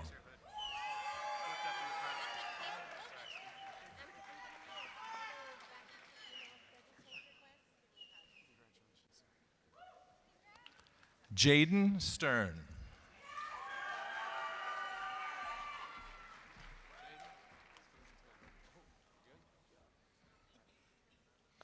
Graduating with highest academic honors, highest art area honors, and the valedictorian of the class of 2024, Victoria Wilson.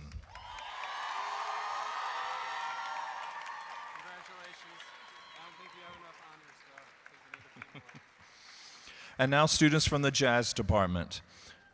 Khalil Afra.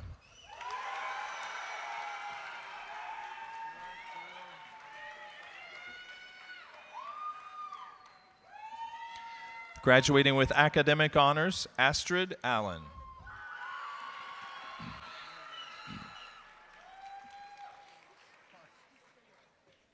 Zechariah Alexander Boquero.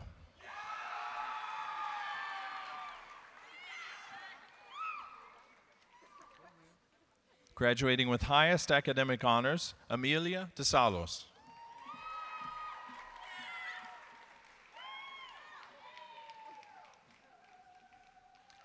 Xander Lindsay.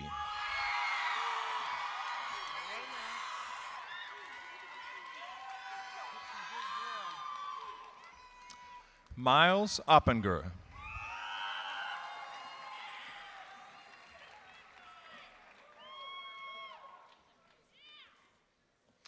Jack Schufreider.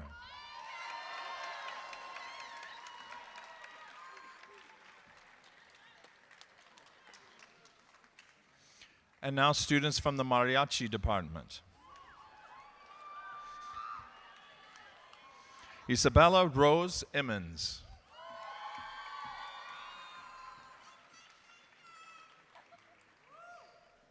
Diego Luciano Garcia.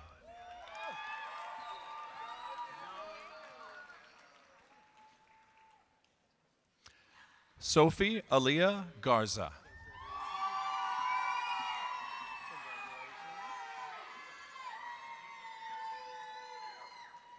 Ashley Hernandez.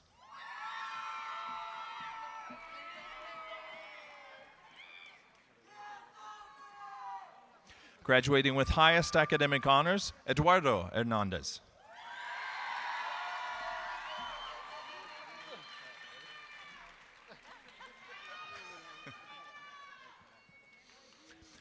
Jose Hernandez.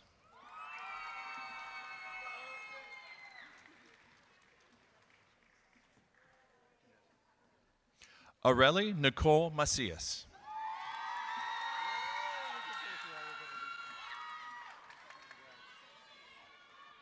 Lucia Maynard.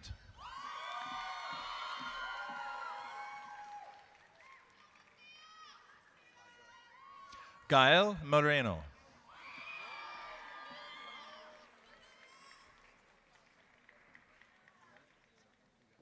Ulysses Elion Negrete.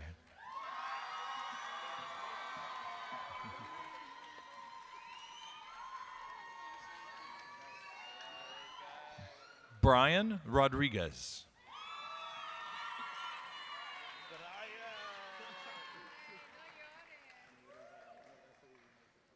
James Rodriguez.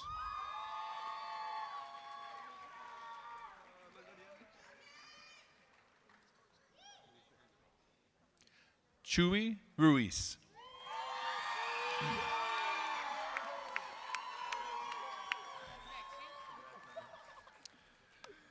We continue with graduates from the orchestra program. Kelly Bass.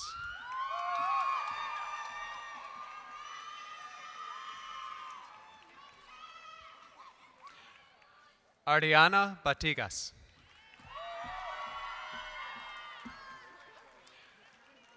Dominic Gabriel Glaze.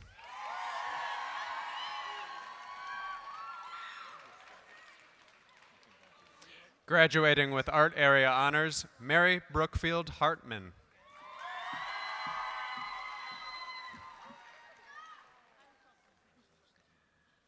Braylon Deshawn Hughes.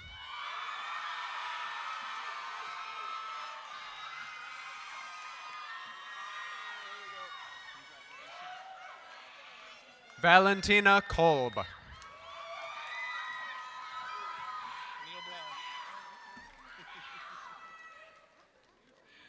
Takeru Niara.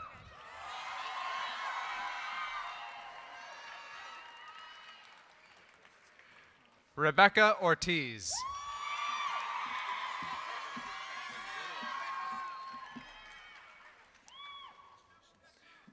Tess Olivia Booker Reed.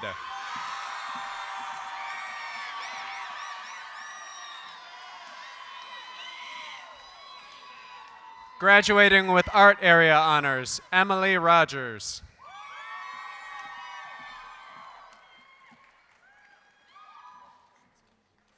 Gray Sheridan.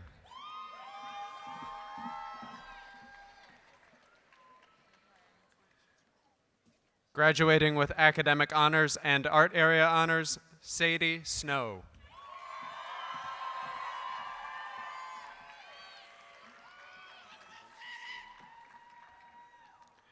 Graduating with highest academic honors, art area honors, and salutatorian, Juliet Sun.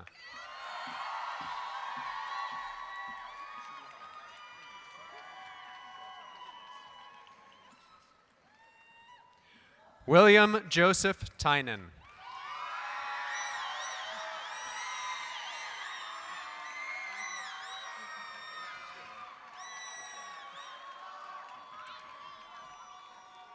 Mia Zychek.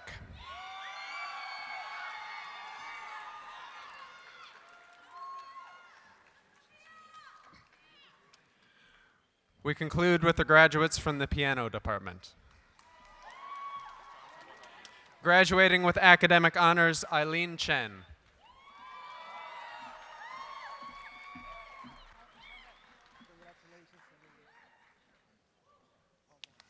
Graduating with highest academic honors, Emily Chong.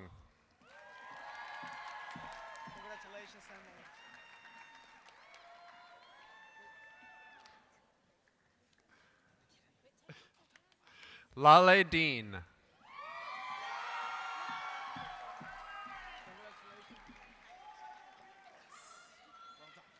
Savannah Deaver.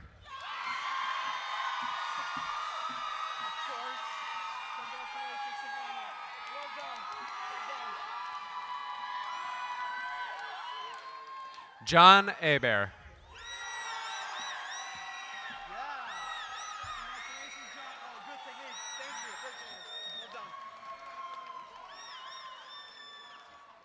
Dean Winsenson.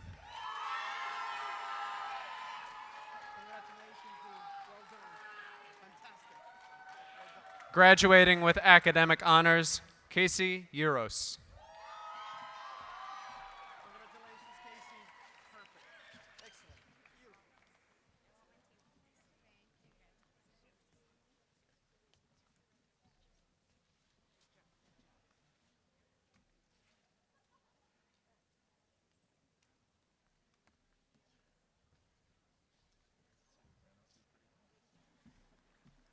Ladies and gentlemen, the class of 2024 Instrumental Department.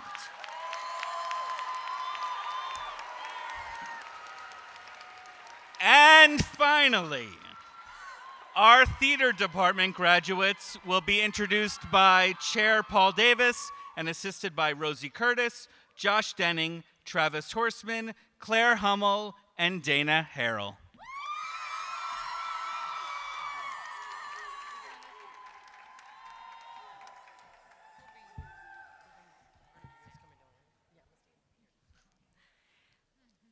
Comfort Denise Azagady.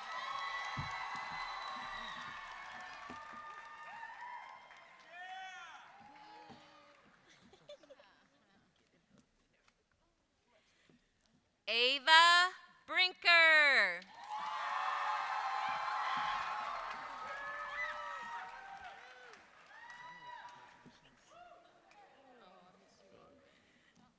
Cy Esquivel.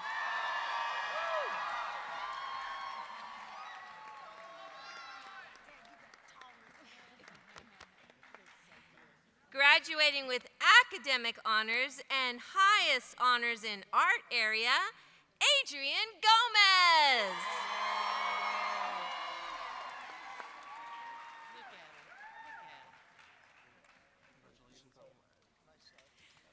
Liam Henry Hackney.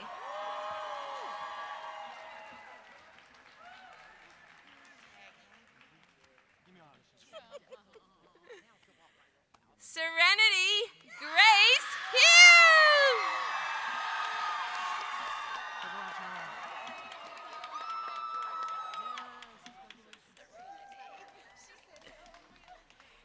Graduating with academic honors and highest honors in art area, Rosalinda R.J. Joachim.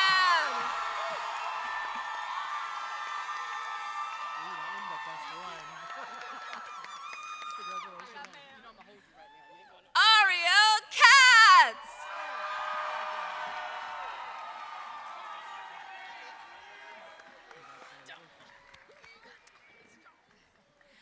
Thomas Kimbrough.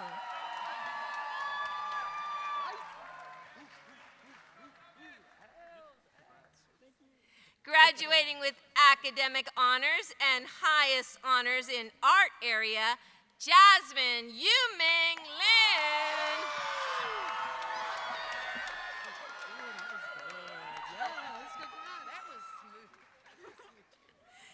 Gentry Claire Lumpkin.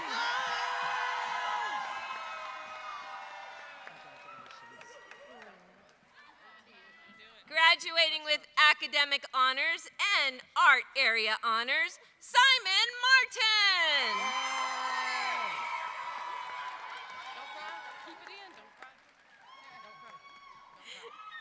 Jayla Centillia McDonald.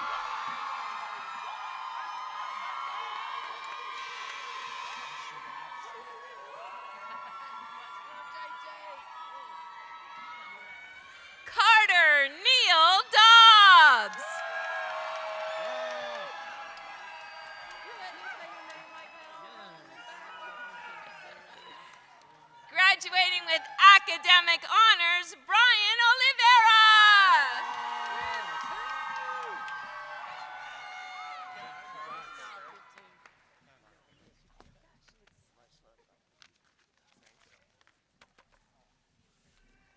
Lorin Marie Palmer.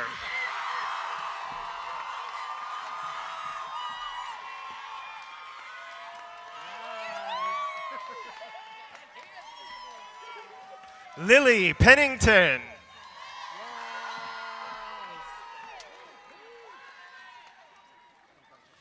Frida Ruiz Behrman.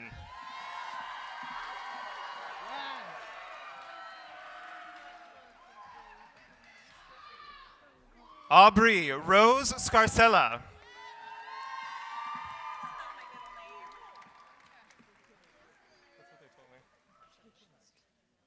And graduating with honors, Meredith Shoemaker.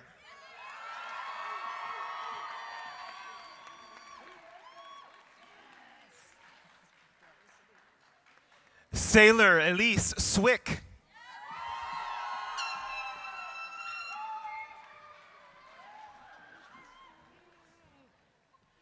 Jackson Swinton.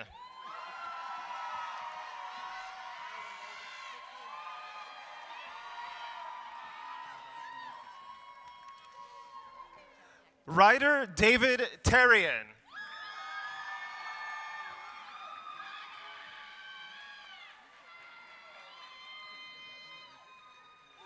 Rafael Valdez.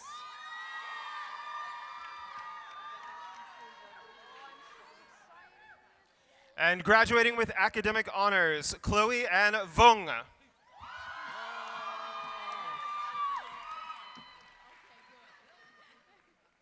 Elizabeth Hastings Wade.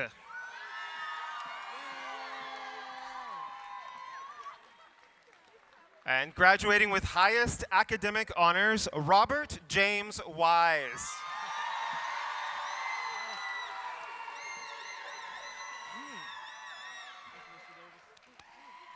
Stella July Withrow.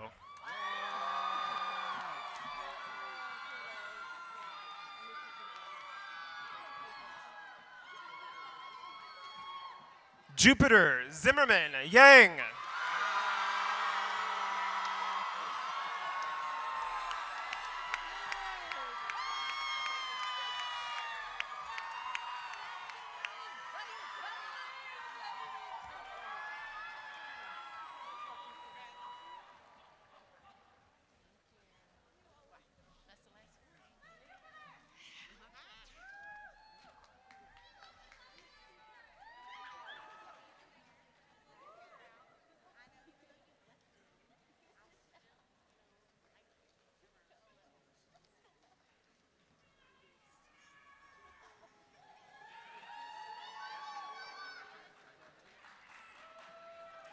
Congratulations, class of 2024 Department of Theater graduates.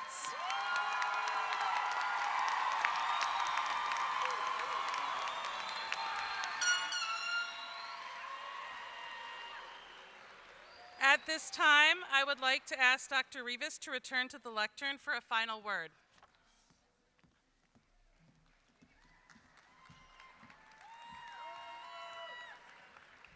All right, this is the official part.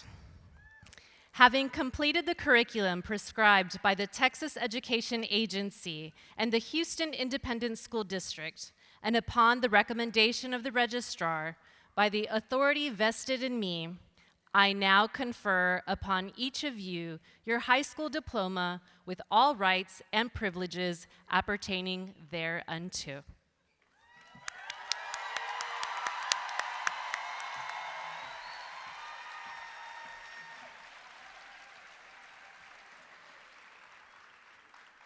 Graduates, I'd like to thank you for withstanding one last history class with Ms. Chase. As you transition to your next steps, please remember that this evening connects your past and your future. It is my great hope that you will remember that we are all linked together through time and space. Graduations help your family and friends remember the many transitions they've made throughout their lives.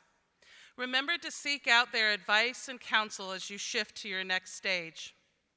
Members of the audience, thank you for celebrating with us this evening. Please remain in your seats as our graduates recess out of the theater. At this time, will the graduates of 2024 please rise?